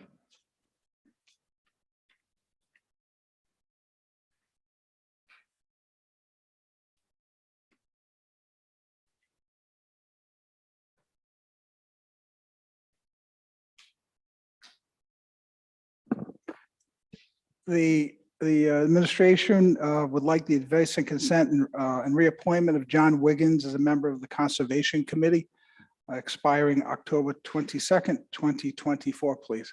Thank you, Director. I'll entertain a motion on Mr. Wiggins. Motion to approve. Second. We have a motion and a second. Any discussion on the reappointment? Seeing none, Madam Clerk, please take the roll. Councilwoman Marino, Yes. Councilwoman Renzulli, Yes. Councilwoman Vargas. Yes. Councilwoman Jermaine, Yes. Councilman Donegan, Councilman Campiano, Yes. Councilman Riley, Yes. Council Vice President Perry, Yes. Council President Paplaskas. Yes. Director? In addition, from the police department, we're looking to extend for 1 year of service, Detective Lieutenant Stephen Brooks. He has fulfilled all his requirements for continuation of service, so we ask that approval, please. Motion to approve? Second. Any discussion? Seeing none, Madam Clerk, please take the roll. Councilwoman Marino, Yes. Councilwoman Mensley, Yes. Councilwoman Vargas. Yes. Councilwoman Jermaine, Yes. Councilman Donegan, Councilman Campiano, Yes. Councilman Riley, Yes. Council President Ferry, Yes. Council President Paplaskas. Yes. We have, we have a controversial one, asking for continuation of service for Fire Chief James Warren. It's indicated as from the Cranston Police Department, but we think he's from the Cranston Fire Department for what his uniform looks like. Looking at the guy, I think you could tell he has completed all physical and mental requirements for the position. And we certainly recommend Chief Warren be invited back for many years to come. Thank you. Motion to approve. Second? We have a motion and a second. Chief, give us a sign if you want us to say no, something. Are you in? Good to go? All right. Okay, careful what you wish for. Madam Clerk, please take the roll. Councilwoman Marino, Yes. Councilwoman Mensley, Yes. Councilwoman Vargas, Yes.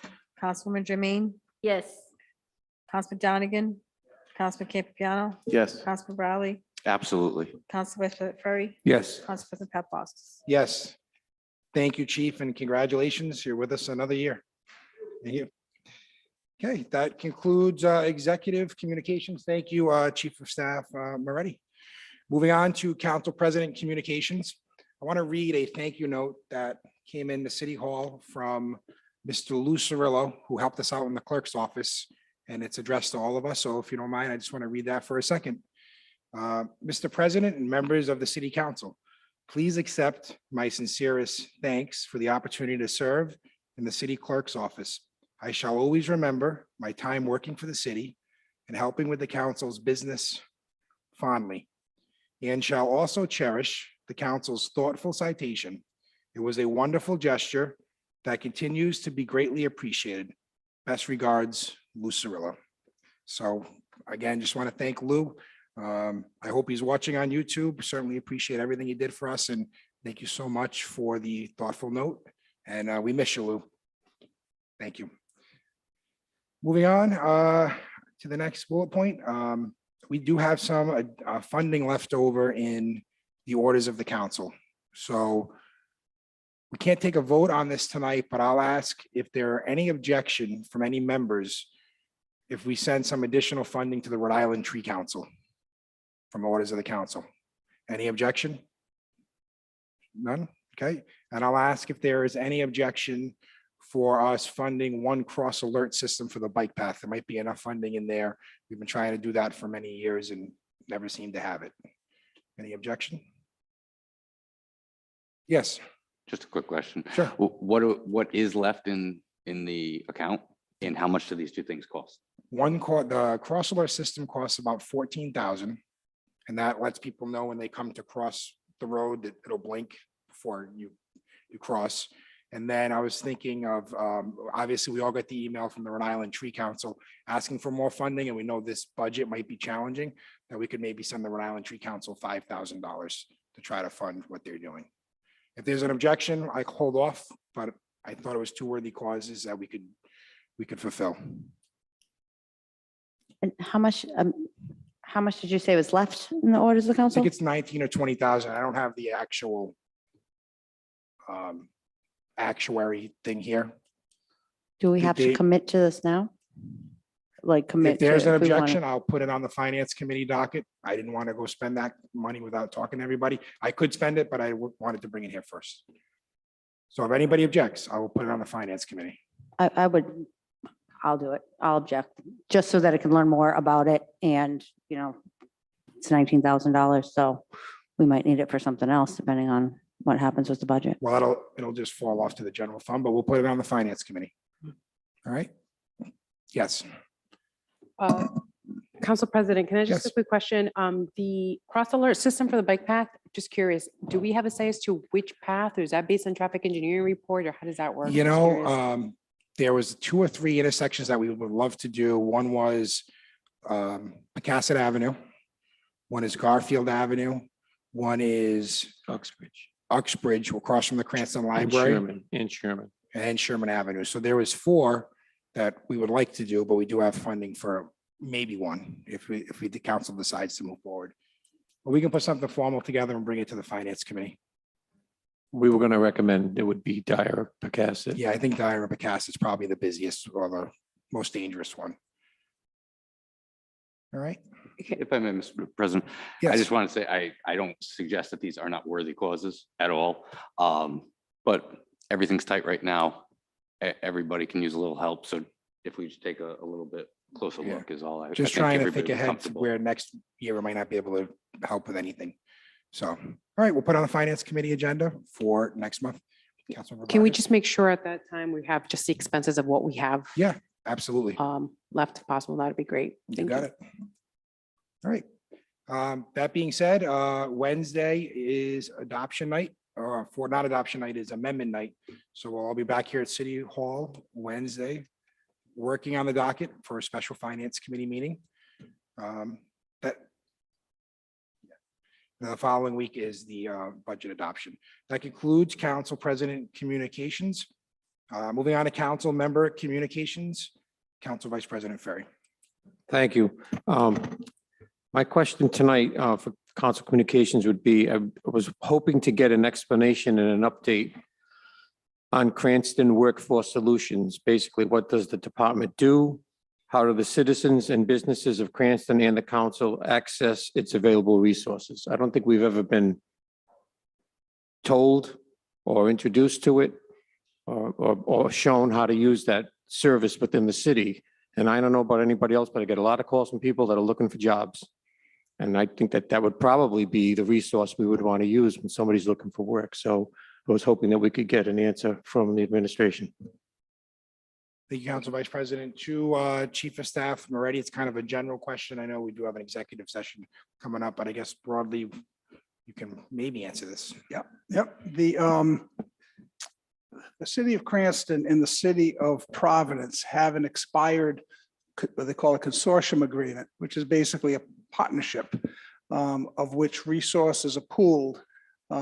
Whereas there's been in the past representatives of Cranston and Providence serving on helping people with their resumes, networking with potential employers, prepping people for interviews, improving job-related skills, or retraining folks. I'll say it's the analogy to what you may have heard of Network RI.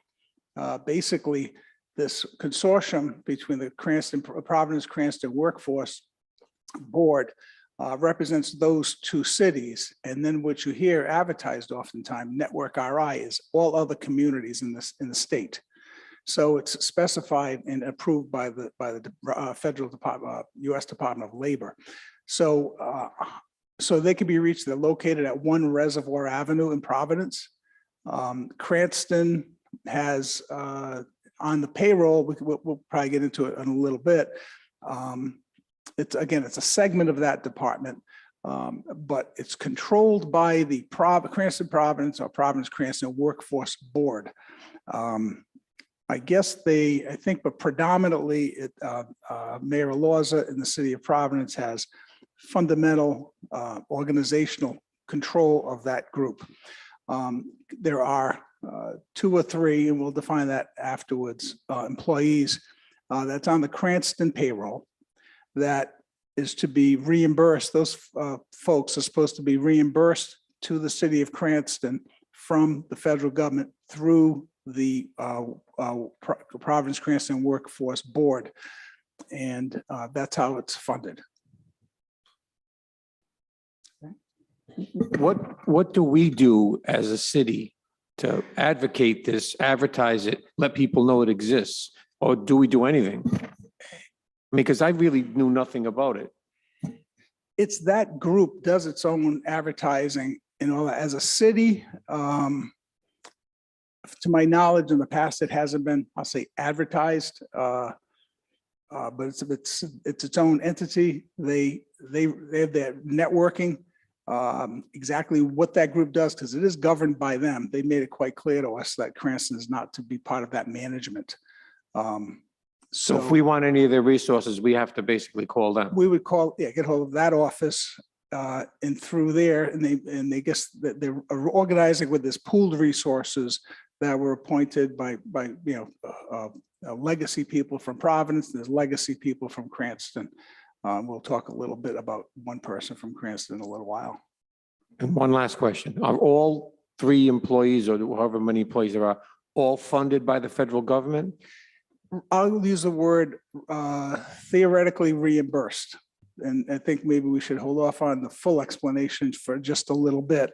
But in theory, it's supposed to be set up where they're Cranston employees. There's counselors, there's 2 or 3 counselors that are Teamsters as part of the Cranston, Teamsters. There's one appointed position. There was by the administration, and those salaries and related costs, benefits would be reimbursed from the federal government through workforce, the Providence Cranston Workforce Development Board. Okay, thank you. Okay. Thank you, Council Vice President. Thank you, Director. Councilman Campopiano, do you have a question on workforce development? Okay, it's on topic, so go ahead. Is there any records kept of how many people this helped and how employees can access it? I don't have the specific answers to you. Cranston, it's clear that Cranston is not able to be part of the management of it. That question would go to the Providence Board, and they could receive that information. Cranston, we don't manage it. I'll say participate via having some direct employees, but in terms of any statistics, fully managed and financially managed by that organization. Thank you, Director. Thank you, Council Member. Any other questions on workforce development? Council Member Renzulli. This is not a question, just a comment, but there is online the Workforce Innovation and Opportunity Act. It's a local plan that was from July 1st, 2020, that goes through June 30th, 2024. They have a whole report that does include us with Providence. It's not clear to me who exactly wrote it and how much the Cranston people have to do with it, but it does, show a workforce and economic analysis, strategic vision and goals, local area partnerships, program design and evaluation, and compliance. So if anyone is interested in checking that out, you can, if you just Google it, it should be the first one that comes up. Thank you, Council Member. Any other questions or comments on workforce development before we go into executive session? Okay, Councilmember Vargas, do you want to ask now? Sorry, I didn't see your hand up. You good? Okay. We will move on. Thank you, Council Vice President. Council Member Vargas, you are next. Thank you. So I have 2 items on there, Public Nuisance Task Force, and the second is the City of Cranston Boards and Commission. On the Public Nuisance Task Force, I wasn't sure, what the status on this commission is in terms of, or the task force, I guess. I know it was established before my time. There was also some amendments that were done as well during my first term. I believe some of the members do include an appointment from city council person coming from the majority party and also coming from the minority party, as well as directors and so forth, and designee of the mayor, maybe to the administration or so.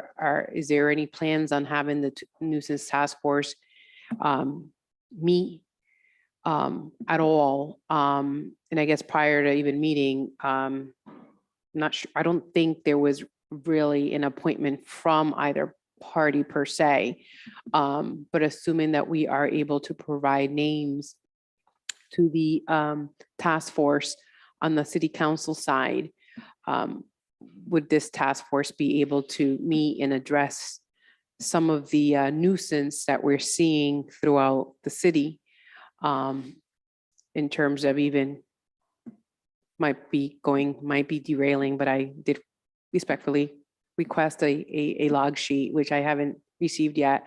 But I'm just kind of trying to get a sense as to when this task force can initially start meeting at some point to address all identified matters that have come before our city, or at least the top scoring ones in terms of emergencies and so forth.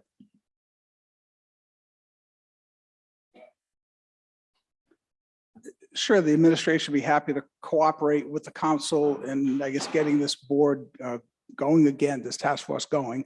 It has not been I'll say a topic of discussion. This is kind of the first we've had discussion on it. It was this evening. In terms of the nuisances, the log, I'm not quite sure if the log you're looking at, I know the police department, in fact, I sat in, I think you had a public forum with your constituents at the police department. They went over all their calls and all that. I'm not sure what log you're looking for. So I guess I'll start off with the task force in general. Are we able to have a meeting in place and have the task force come together now that we're having in-person meetings? I know there's been some boards and commission that haven't met it often, and obviously during the pandemic, or with the pandemic, I should say, that we're still in, but nonetheless, I'd like to see the task force meet. So if we give you names on our end for the city council, is the task force able to actually kick up and running once again? Or if it was, I mean, again, it's something it's in our code prior to even having me introduce any piece of ordinance. We just did a few additional amendments that I thought were very well needed, and to actually bring everything up to date, because it was a little antiquated. So I guess that's my first question. Yeah, sure. The administration would be in favor of it. Whatever appointments would be necessary from the administration's end, certainly happy to comply, happy to get it going with, with the council. But that board then would have to, if it's already statutorily assigned, the board itself would have to convene. But certainly we would support it. All right, great. Yeah, no, in terms of logs, it was a log that's being requested, and I can add this or send you an email aside. I don't want to derail from this, so I can send you an email on that separately. Councilmember, I might have something to add on that. Back when I was on the council, probably my first term, I think Director Moretti, you were the auditor then for the city council. Don Botts had the same request that you had, Councilmember Botts, and we used to get a spreadsheet that had all the violations or what the inspectors were working on, and we used to get that. So I'll try to find one. So I guess to that point, it's pretty much the spreadsheet that I had requested at the last, can't recall, maybe Public Works meeting or one of the last meetings that we just recently had. We've had one too many with budget coming up, with budget season. But it's pretty much a log as far as what the zoning inspectors are actually working on. It was emailed to me back in 2019 or so. It's and pretty much every inspector at the time had a spreadsheet, and on each spreadsheet it says all of the complaints that have been coming in throughout the entire city, whether they've gone to court, where they are in court, whether the case closed, and which inspector was taking a look at it, and pretty much notes and updates. If you like, it might be more productive to speak offline, because I spoke to Director Rodeo about that. I think I recall it now being addressed. Thank you. Sorry for me not remembering. He had mentioned that he thought he'd have to give you volumes and volumes of paper, and it didn't seem to match up with what you're telling me about a spreadsheet and more concise. So I think we have to kind of figure that out, what the document you're looking for. If it's in existence, certainly make sure that you get it. But he might have a different interpretation. So if I could follow up with you. Absolutely. Okay. The second item that I have on there is the boards and commission. So I've had a few folks who reached out. They're interested in serving on a board and commission here in the city, which is a great thing to be publicly or civically engaged, I should say, with our local government. Some of them have been college grad students who just graduated last year, and some that are soon coming to graduating. And in looking at the boards and commissions that we have in the city, it seems to still be kind of, it hasn't been updated on our city website. And so I'm looking to have that updated sooner rather than later, so that when we have folks here living in Cranston who want to participate and engage on a board or commission, they have the most updated information in terms of whether it is a mayor's appointment, whether it is a city council appointment, whether they have to live in a certain ward for it. And so that just makes things a little bit faster and easier, I guess I should say, for anyone to have access. So even for ourselves, to be quite honest with you, probably one less call that Rose will get from me saying, Rose, do we have an opening in this board or in this committee? Because it says that there is, but it also has names on there that appointments have expired, but we have reappointed, and it doesn't reflect the most updated expiration date that it should now have. That has been actually a project that we have assigned within the office. I know some work has been done on it. I'll have to follow up to bring closure to that, but I think we've actually made some good strides to update it internally. I'll see where we are. I will review it and then make sure it's posted on the website is a great idea, which I believe it is there anyway, but certainly the updated version. Thank you. That being the case, if I can ask Rosalba to just keep this on the May council agenda, just to follow up on the updates as where we are on that as well, please. Thank you. Fair That's all I enough. have for today. Fair Thank you. enough. Thank you, Councilmember Vargas. Councilmember Marino. Thank you, Council President. My council member communication deals with the Budlong pool, the status of opening. If the administration wants to provide us with an update, and then we can speak further. Thanks. I believe, maybe I could first introduce Director Tasalia. I believe he's somewhere in space.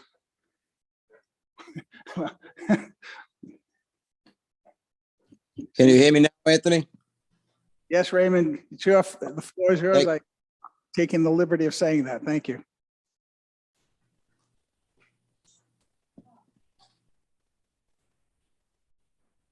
Director, I believe the question was if you could kind of have an update on the Budlong pool in its general terms, I guess, to start, and then the Councilwoman will probably take it from there. If I could embellish what you're saying, I'd be happy to. Yeah, in February of some time, we had put Federal Hill Group Architects and Engineering to go do a pool feasibility study, just to lead us in the direction where we could go with the pool based on its existing demise. I did get the report on Friday. I've contacted a few council people. Councilman Donegan did get a chance to go by there, although the report wasn't available then.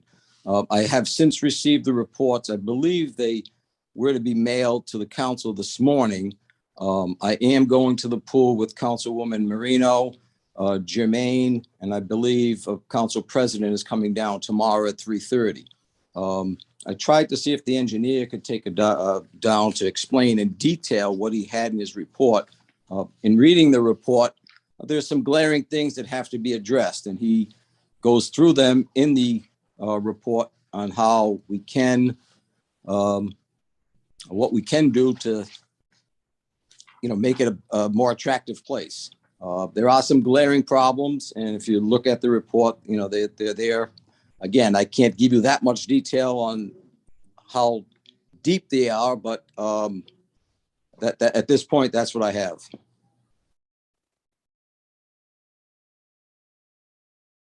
Director Moretti, did you want to add something? Only that, I think you said they'd be mailed to the council members. I think everyone should have this report. I saw it emailed like a couple. Yeah, yes, it was emailed this morning, I believe. Okay. From that, if you had a chance to review it, when I first saw this, it's pretty sobering, because it seems to be, if this firm is correct, that there's some unsafe conditions at the pool as it currently exists. So I think it's very concerning, not just the pool, but the pool house. I forget what the bathhouse, I think. Yeah, the bathhouse, the building itself is in structural, concern, electrical, ventilation, the plumbing, possible asbestos. It's a few things there that have to be addressed. And again, unless, we look at it, it wouldn't be an attractive, it wouldn't be an attractive place. From the administration's end, because the report is quite sobering, the mayor would like the council's input and have their suggested direction where we should go with this. Obviously, we could get into the specifics, but basically there are, as I mentioned, some, we'll say structural issues. There are safety issues. There's non-compliant issues, ADA as such. Some unsafe physical conditions, and then the operation of the pool is in tough shape, unfortunately. So that's kind of where we leave it. We just got this report a couple of days ago, and the mayor is. Director, everything in there falls back to the safety and liability. Everything there can be, you'd have to take a look at that. I'm concerned just about the chlorine levels with the amount of water going in. And, I ran a pool for years and years. And when you finish a day, it's like you got through the day without anything going wrong. That's how serious a place, a pool can be. So hopefully we can figure it out to make it safer, better, and an attractive place for the people of Cranston to come to for years to come. There's many things. Happy to meet separate. Without any suggestions, are more than welcome. Can I make a suggestion too? Maybe put this on the Public Works docket after, because I know some council members are going to go see the pool. And then could you have our new Public Works Director look at this too? He's got, I know he's got years and years of experience, and this was built during a Public Works project. So you can kind of see if this report will concur with it or have some advice for us as well. Sure. Sure. His start date probably won't be until another 4 weeks or so.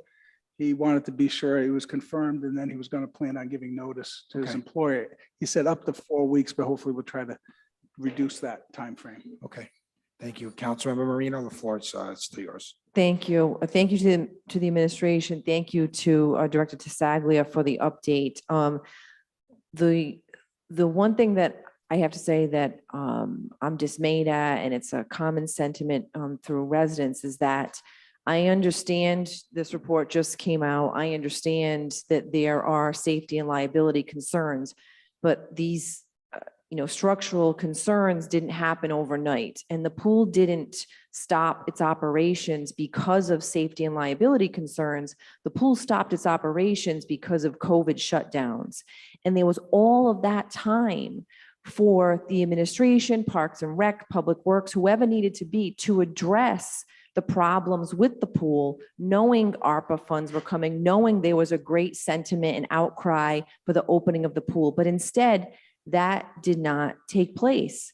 And that's what is very concerning. In addition to that, we as council, and I know myself, I had put it on the agenda more than once. I know Councilwoman Germain had it addressed in this session too. So we specifically, in anticipation of this spring and summer, had asked the administration to make, and we trusted there'd be a good faith effort. And here it is, a feasibility study was done in February to find out whether or not the pool should be opened.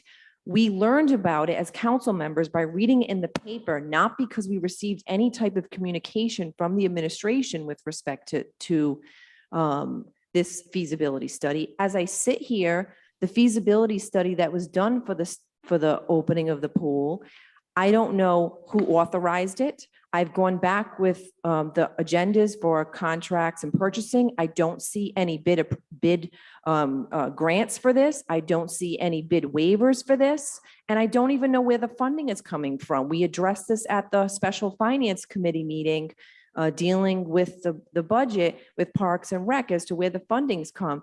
So there are a multitude of problems and concerns that give me great pause for the authentication of the findings even in this report.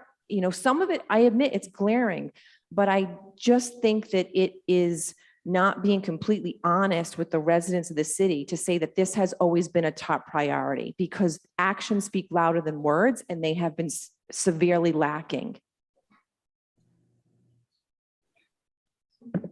Not quite sure how to respond to that, other than we're under the assumption the pool should be reopened upon further examination. Director Tasalia had concerns, and he contracted this firm.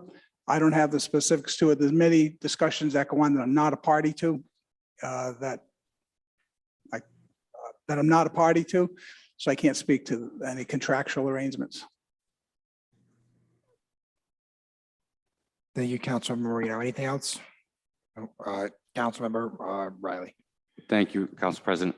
Mr. Murray, has there been any, before this went into the, tried to be put into the capital budget, which would cause the taxpayers to have to pay for this, how many opportunities were looked at in terms of federal grants or reaching out through our grant writer to the senators and our representatives, given that the senators and state, they all came to help out with the Knightsville project, which is amazing.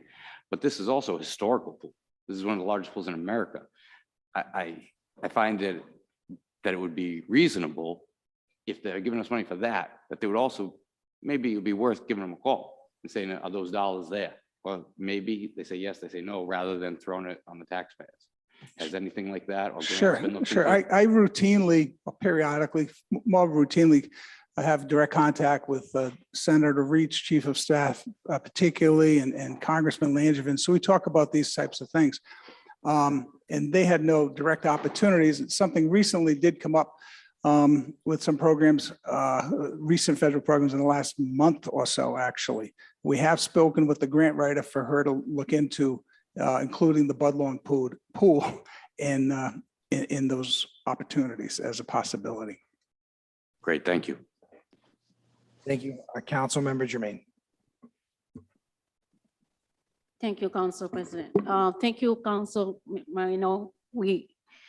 It's always our mind whenever we think about this, and I think you and I, we are in this really together about this pool. So since the last budget, and I question why there was $0 allocated for the pool.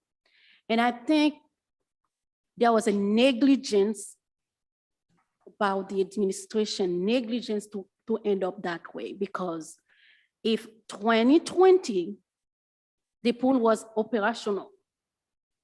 So how can it be in less than 2 years in such a status? So that's question I cannot answer it. I would like to have someone to explain that, because I could try to explain that, Councilwoman. When I did my research on the pool, I talked to a few people that have done work on the pool. Apparently, I'm sorry. Director Tassaglia, hold on. We can't have two people talking at the same time. Let me finish. Just hold on 1 second, okay, Director? Thank you. So this part responsibility, because I think someone who has a house, for example, we have a lot of residents who have house here and has house in Florida. So when they are not here, they take care of the house because it needs heats. You have to put heats. You have to take care of the house while you're not there. So I cannot understand, even though the park, the pool would not be operational for have people coming in, but the building, the electric, and everything. So how that happened?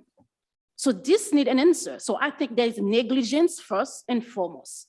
So I'm not pointing toward you, Director Tassaglia, okay? So, but someone is responsible for what happened. So no one cannot say, okay, 2 years ago, the pool was in great shape and people come and enjoy it. And less than 2 years, it's not operational. This is the answer. Can I interrupt for 1 second? It wasn't in great shape 2 years ago. From what I was hearing, the chlorine levels were down because of the amount of water and the leakage. There just was so much stuff going on. The fact that it was closed we were able to address some of these negligences. And that's where we are. It was closed because of COVID. It wasn't because of safety concern. So if it was, Correct. But once it was closed for COVID, these issues were glaring at us. Director, we can't have the back, just hold on, let Councilmember Jermaine finish her thoughts and her questions, and then we'll direct your questions or answers through me, so we don't have two people talking at the same time, okay? Thank you. thank you, Council President. So one thing after another. If the pool was closed because of safety concern, I would understand.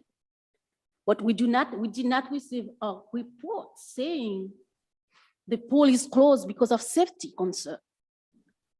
There was no money allocated to the pool because we thought COVID would not let us open. That's what I was told at the budget hearing last year. There was $0.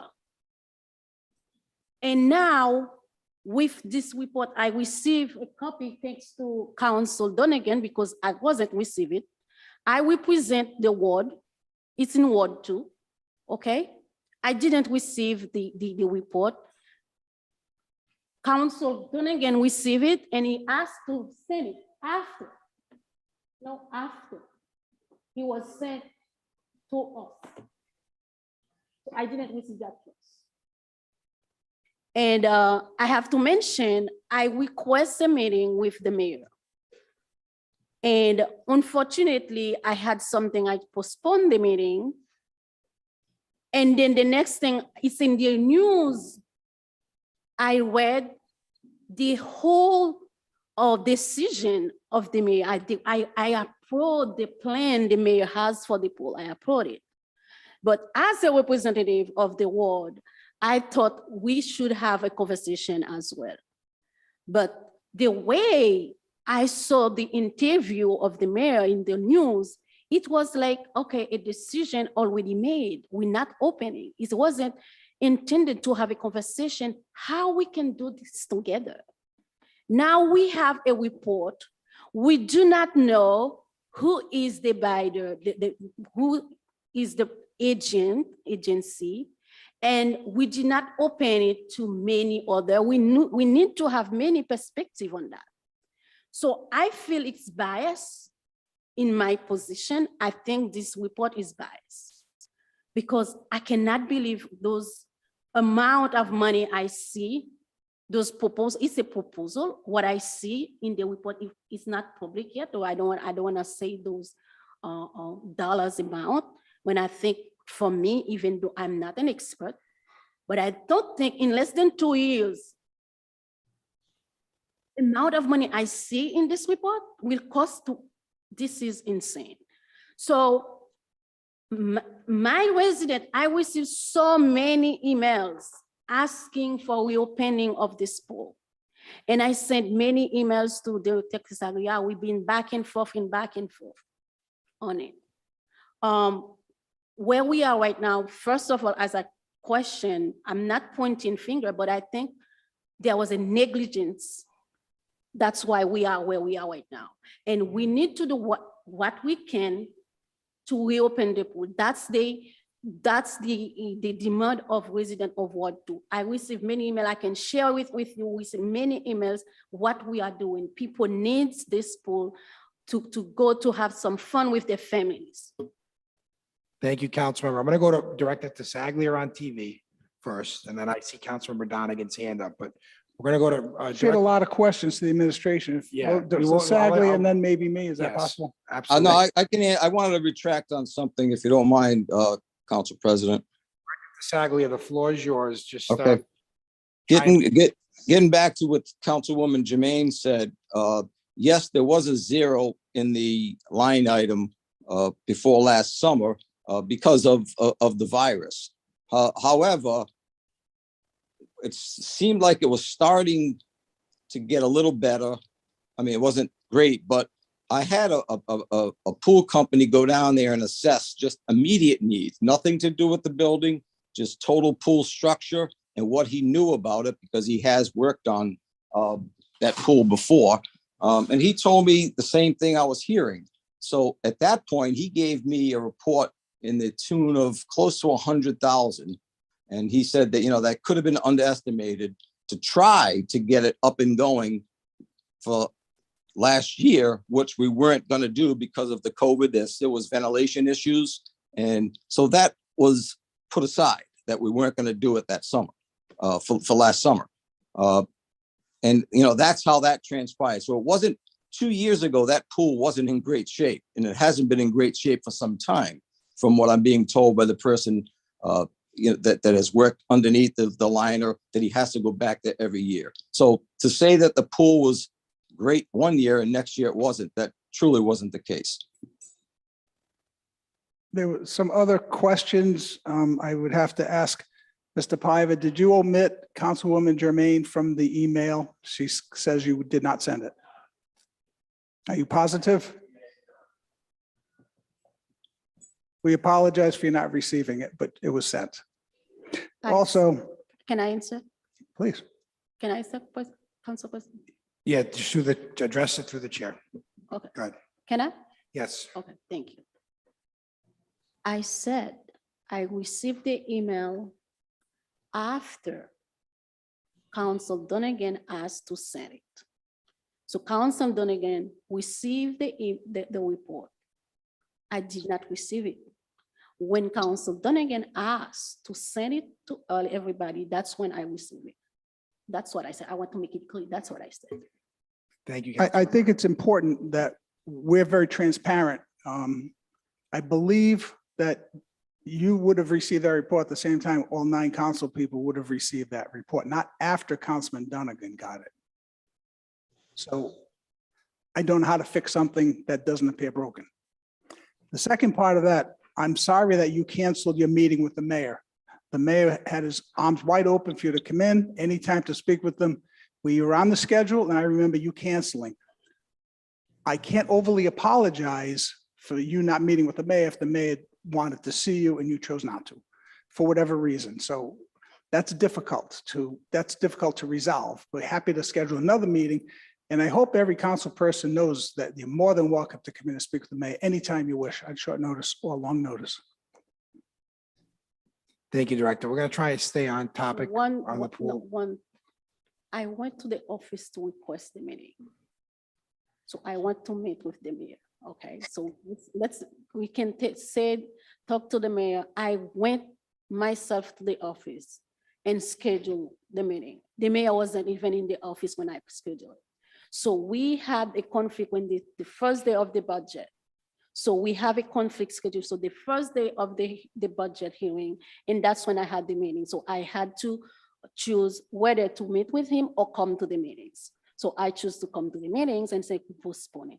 And then that's why it was postponed. It wasn't, I didn't want to meet with him. I request the meeting. So that's different. I was the person to request the meeting. And he accepted it and happy to reschedule.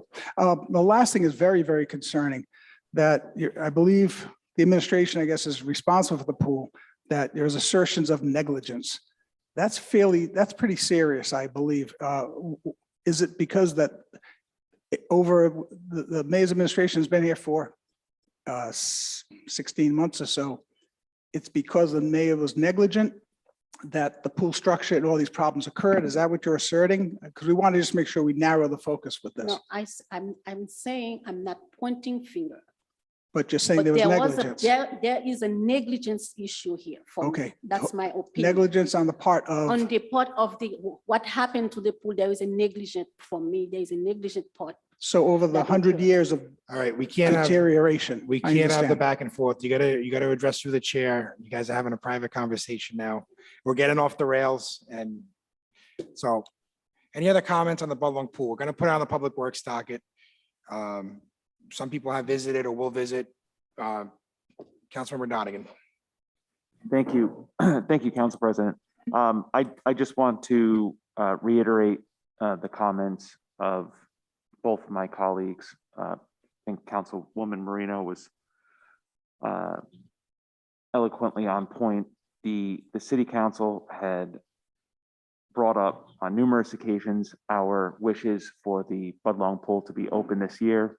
I think I speak for many of us, if not all of us, this evening when, there's a sense of disappointment when we received the budget proposal, and despite, a $19 million increase in spending,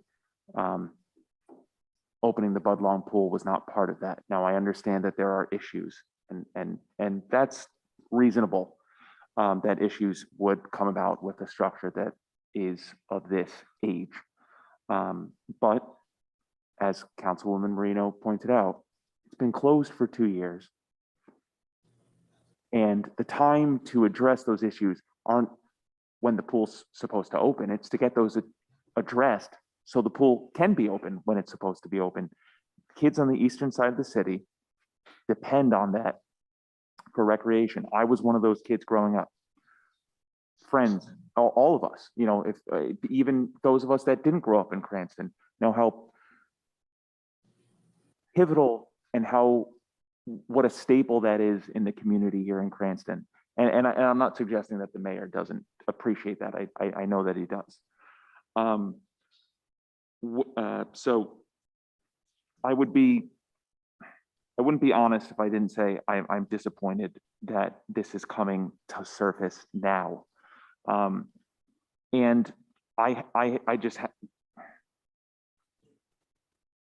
this contract that was awarded to the Federal Hill Group, or the Federal Group, it's not done so through public award of contracts or purchasing. I had put a Facebook post up about, the Budlong pool, and later that day, a Herald article went up. So we didn't even know about any of this until an article comes out in the Herald. And I just feel like it is the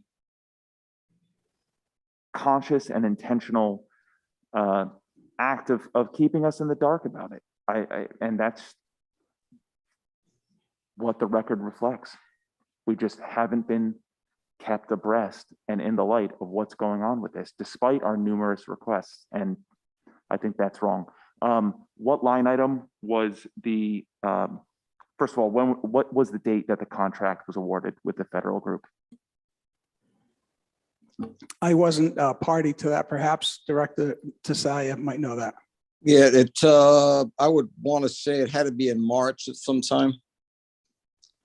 I'm sorry, February of some time, early February.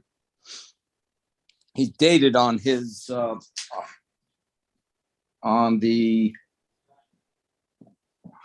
mid-February, we had contacted, and he had said that a feasibility study is the way that, we should go. And I had asked about, just investigating the place. So by the time we got that all together, the end of February. How much did the feasibility report cost? Oh, God, I don't have that in front of me, Councilman. I can, let me see if I can find it. And Director Tasalia, while you're following up on that, I assume this would have had to been approved by someone in the purchasing department. What date was that approved? I was there, and I don't know how it transpired, but it was go forward with it. Was the report or contract with the Federal Group, was that approved by anyone in the purchasing or contracts department? I believe it was. Was anyone else other than yourself or the person that approved it in the contracts or purchasing department aware of this? I'm sure there was. Yeah. They knew where I was trying to get a feasibility report done, and we needed to get it done. Was any money in the fiscal year 22 budget approved for any feasibility report? I don't believe so, but I'm not 100% correct.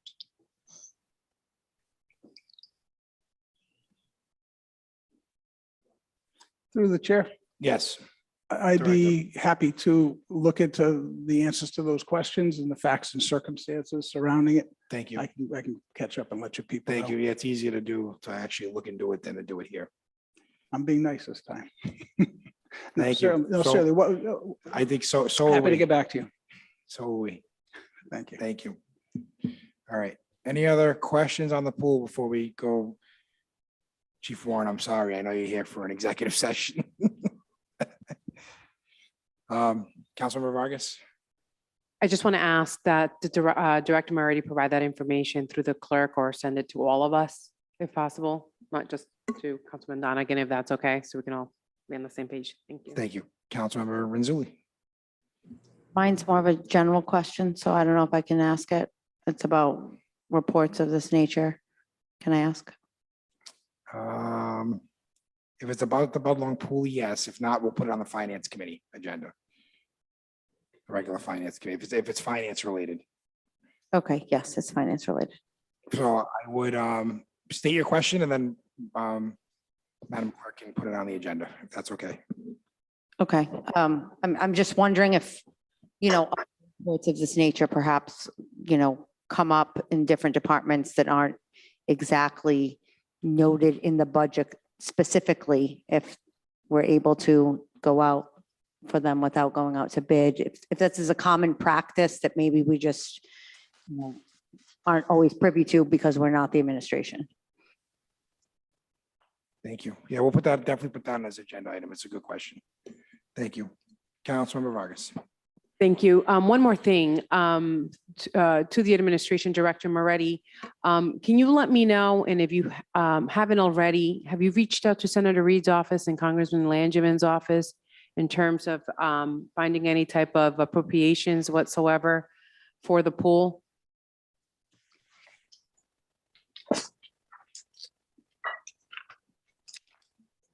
They say with this infrastructure money, there may be something available, but they would let us know. And they have mentioned the pool in the past. The latest round about the available funds with Senator Reed's, Senator Reed's office and our grant writer, Lisa Andoja. And the result of that is pursuing an opportunity. I can look into other opportunities for sure. If that would be great, if you don't mind reaching out and just giving me or giving all of us an update as to what their office says. The reason why I'm saying that is exactly a month ago today, on March 25th, the city of Pawtucket received about $2.3 million in appropriation by Congressman David Cicilline for the renovation of their pool. And so just hoping that we can, I'm not sure we're at this point, we're might be a little late to the game, but definitely worthwhile still considering and reaching out to our federal delegation and see what could possibly take place. I'll look into those. I I'll appreciate it. inquire about those circumstances and try to relate it to opportunities on this side. Thank you. That's Sure. all I have for this on the poll. Thank you. Thank you, Councilmember Marino. If we could, I did add it to finance, but also for city council, the grant writer is to report to council, the full council quarterly, I believe, and to the finance committee monthly. And we haven't received an update in quite a number of months. And I will expound on that one further.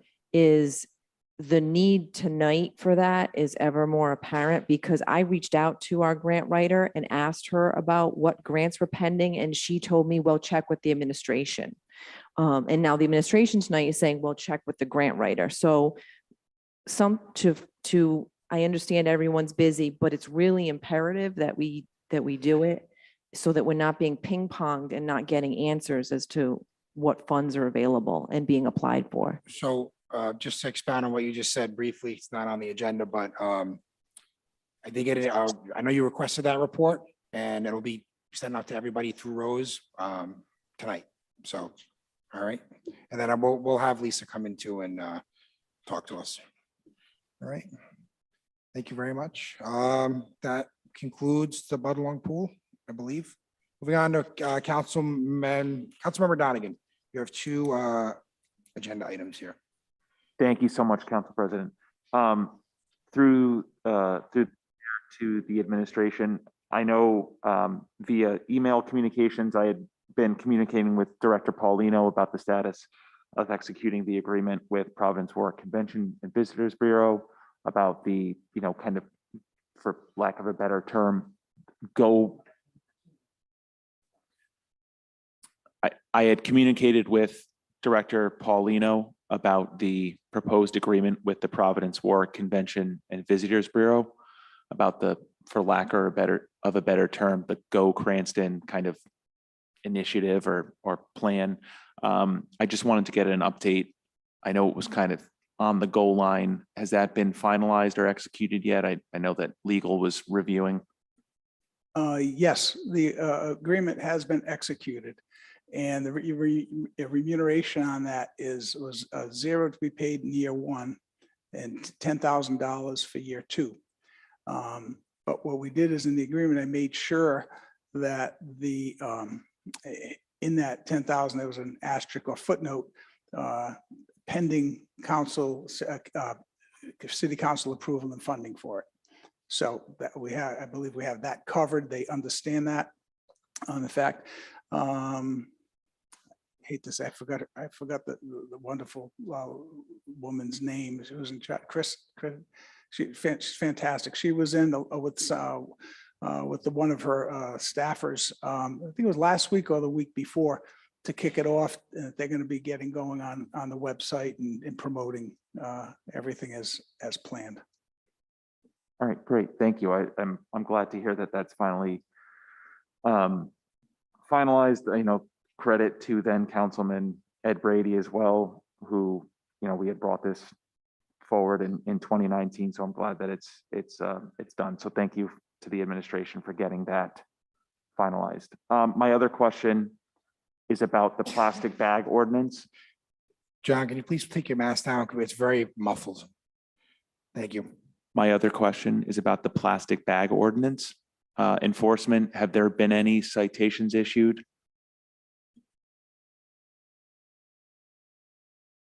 To my knowledge, no.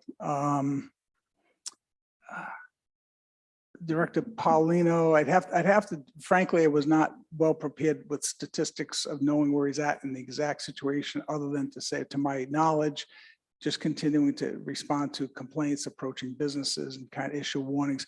But has a citation been issued? I probably would have known, and I believe not because of that. Thank you, Director. If you could, if a list of all places that have been visited pursuant to that ordinance, as well as a list of any businesses that have received any sort of warning letter. I mean, the language of the ordinance is fairly well fleshed out in the administration and enforcement of it. And, you know, a warning letter is followed up by a fine and so on and so on. And I think it's really important that, you know, 3 years on from when that was finalized on Earth Day in 2019, that we start actually enforcing it. I would like to afterwards follow up with our solicitors department and on that enforcement, who should be responsible, particularly if there are citations, who's authorized to do so. But because I believe it's vague to say the city shall control it, if you will, or have the authority to issue citation. So, well, I'll consult with the legal department first. Thank you, Director. Without having the ordinance in front of me, and it's been a few years since I've looked at it, I believe the language says that there's language that specifies that the ordinance shall be administered by the appropriate designated department. So I believe that would be up to the administration to designated department to enforce that. Thank you. Thank you. Council Member Renzulli. Just to kind of piggyback off of that, I'm just curious if, is that perhaps going to come in with the reports or the spreadsheets that Councilwoman Vargas had mentioned earlier as far as citations? Probably not. It seems independent of that because the folks charged with that has been economic development, and it's a pretty scant department. But it would be a follow-up with Director Paulino. Inspections has not been the people tasked with that. Okay, thank you. Thank you.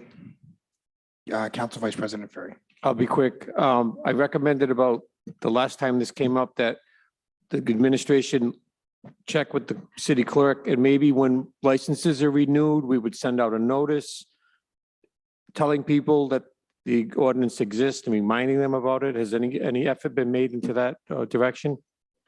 I remember seeing a draft from Mr. Macaulay of a notice to pass along. I'm not sure if he passed that along to city clerk, but I know he was acting upon that. I'm not sure if that was completed.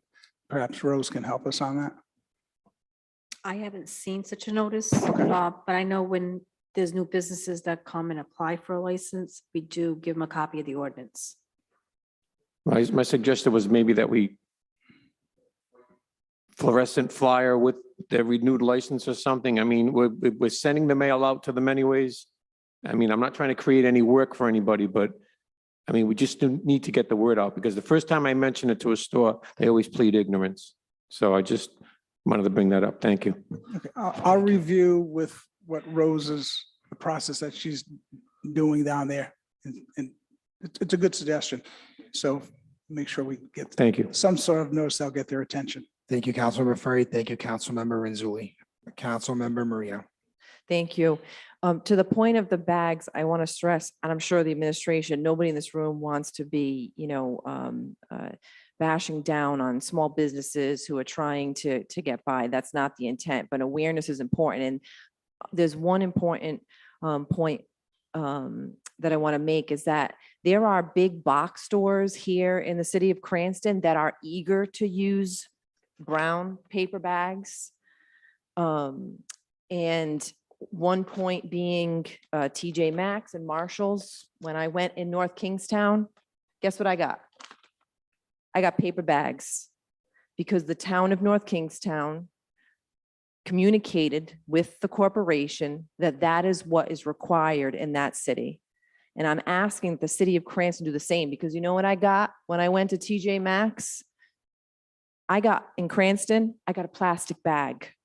And when I had the conversation with the woman there about, why they weren't doing that, that was the answer I got, was that, well, Cranston, didn't tell us, we don't know, with the exception of the woman had said that Councilwoman Vargas had gone into the same store and made the same request that I did.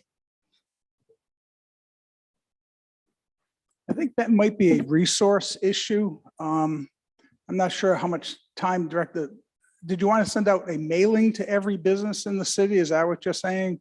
Separate and apart? I'm not sure if I hear, or should he be visiting every business in the city?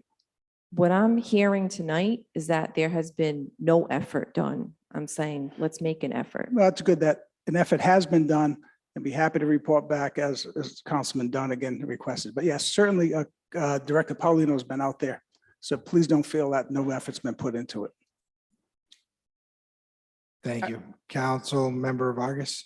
Sorry, thank you. I'm not sure if this is what Councilman Ferry was actually trying to allude, but I know even with the tax letters that are going out and so forth, there's a notice when you pay your bill.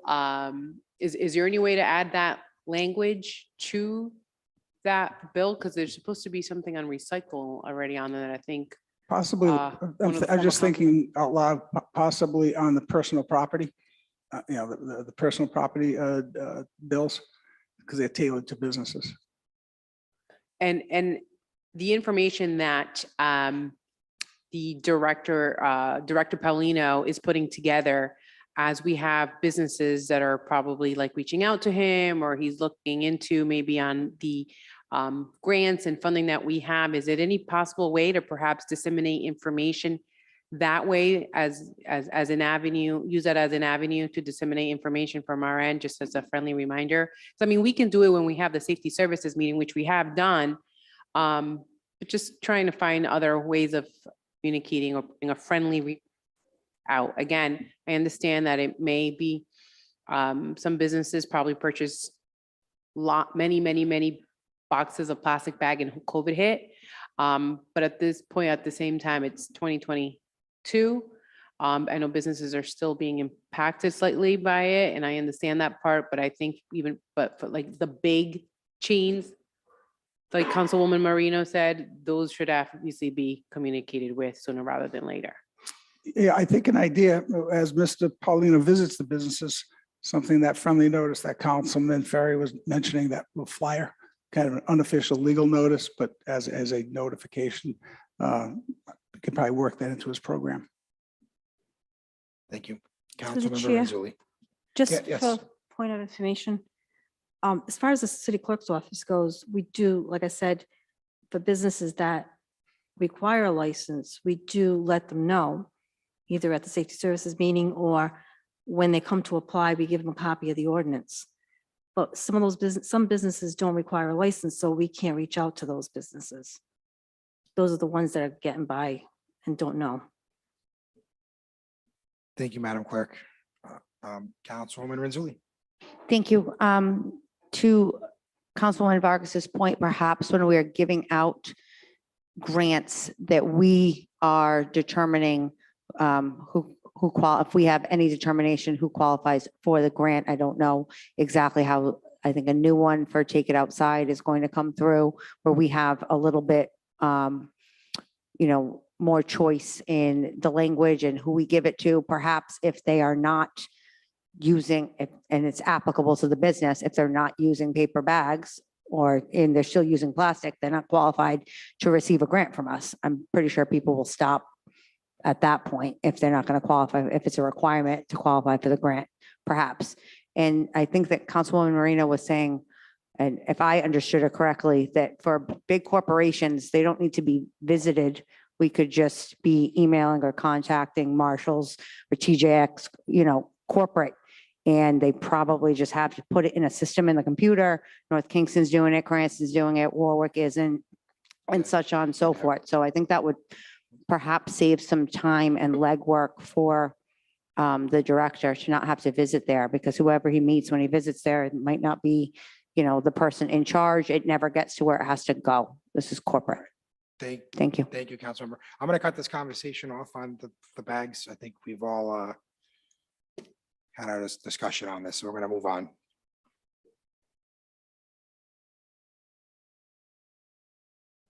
Why not?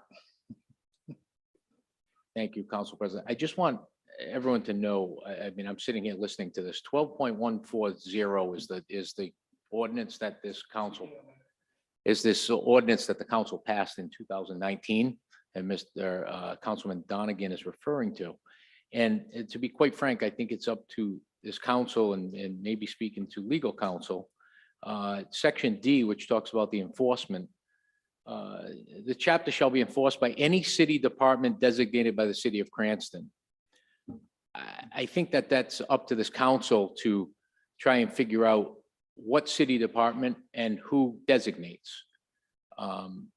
So to point the finger at the administration at this point, or any department within the city, is probably, for lack of a better term, inappropriate, because we have Department of Public Works, we have Department of Public Safety, we have the Department of Law, and 13 other departments within the city.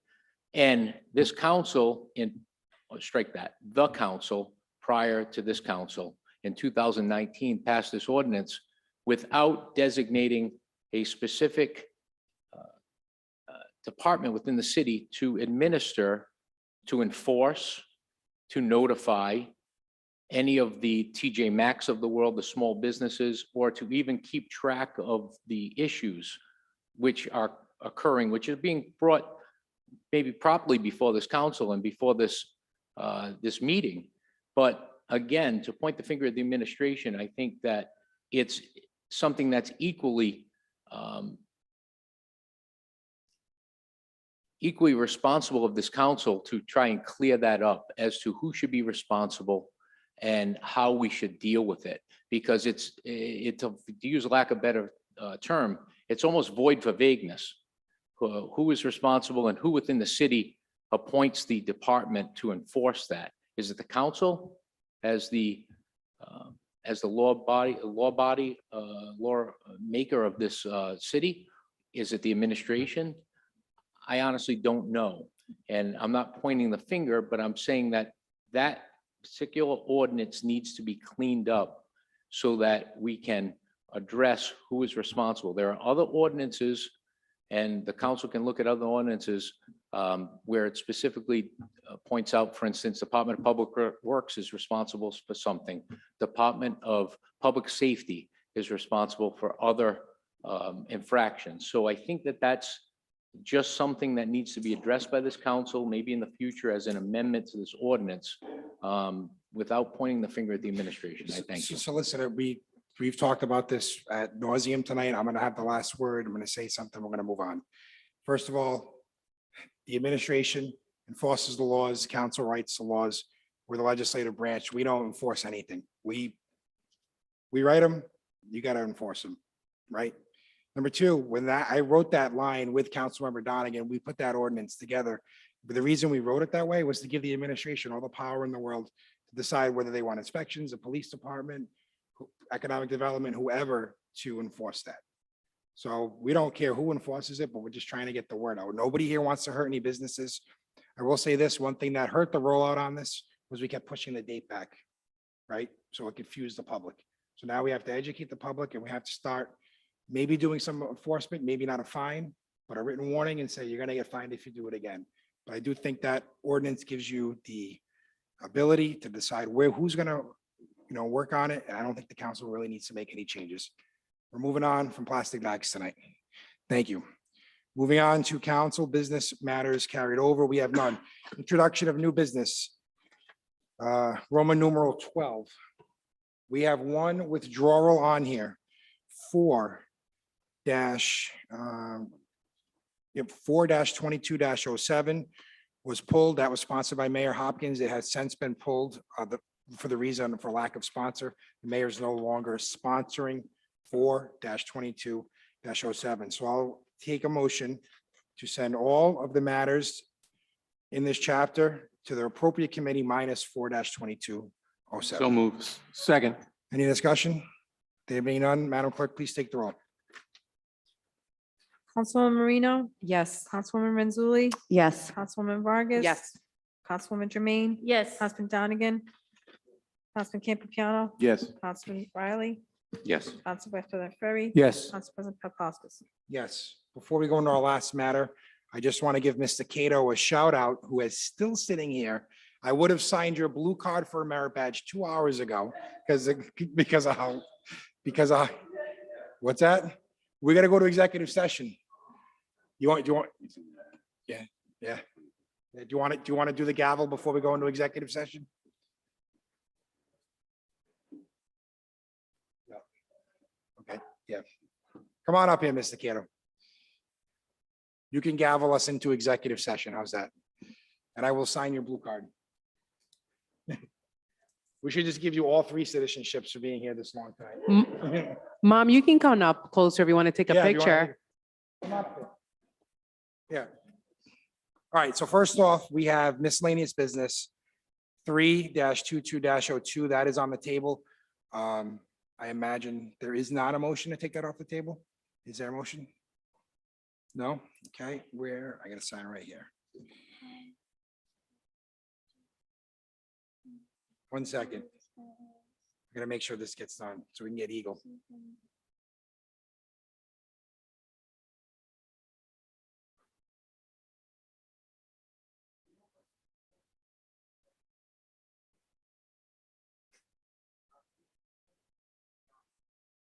All right, we need a motion to go into executive session pursuant to Rhode Island General Law 42-46-5, A1, A4, and A2, 1 for proceedings. Sean Holly, Cranston Director of Providence Cranston Workforce Development Partnership, and the next for Collective Bargaining Unit, IAFF Firefighters 1363.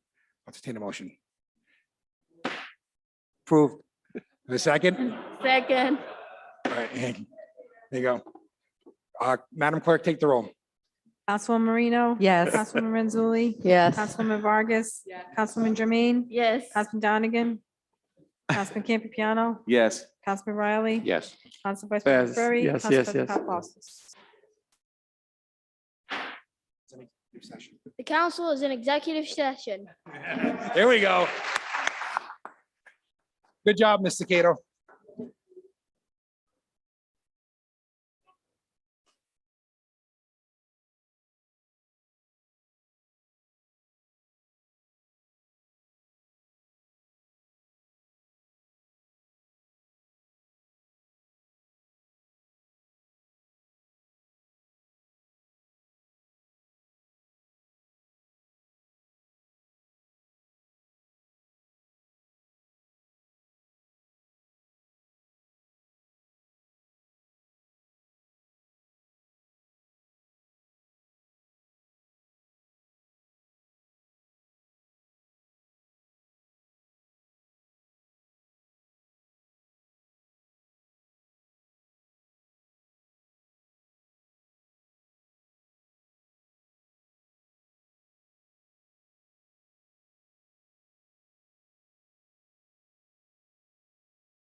Okay, good. Welcome back. We are back from executive session.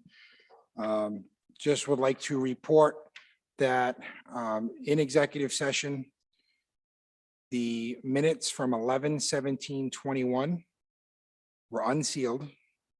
The motion was made by Councilmember Marino, seconded by Councilmember Renzulli. That passed unanimous 9-0. The minutes were read. And then the minutes were resealed. Motion made by Councilmember Riley, seconded by Councilmember Marino. And that vote was unanimous 9-0. And that was in reference to the Sean Holly matter this evening for executive session. And no votes were taken on the other item tonight for executive session on the firefighters pending contract. Now I'll entertain a motion to come out of executive session. Second. Any discussion? There being none, Madam Clerk, please take the roll. Councilwoman Marino? Yes. Councilwoman Renzulli? Yes. Councilwoman Vargas? Yes. Councilwoman Jermaine? Yes. Councilman Donegan? Council Campiano? Yes. Councilman Riley? Yes. Council Vice President Ferry? Yes. Council President Paplas?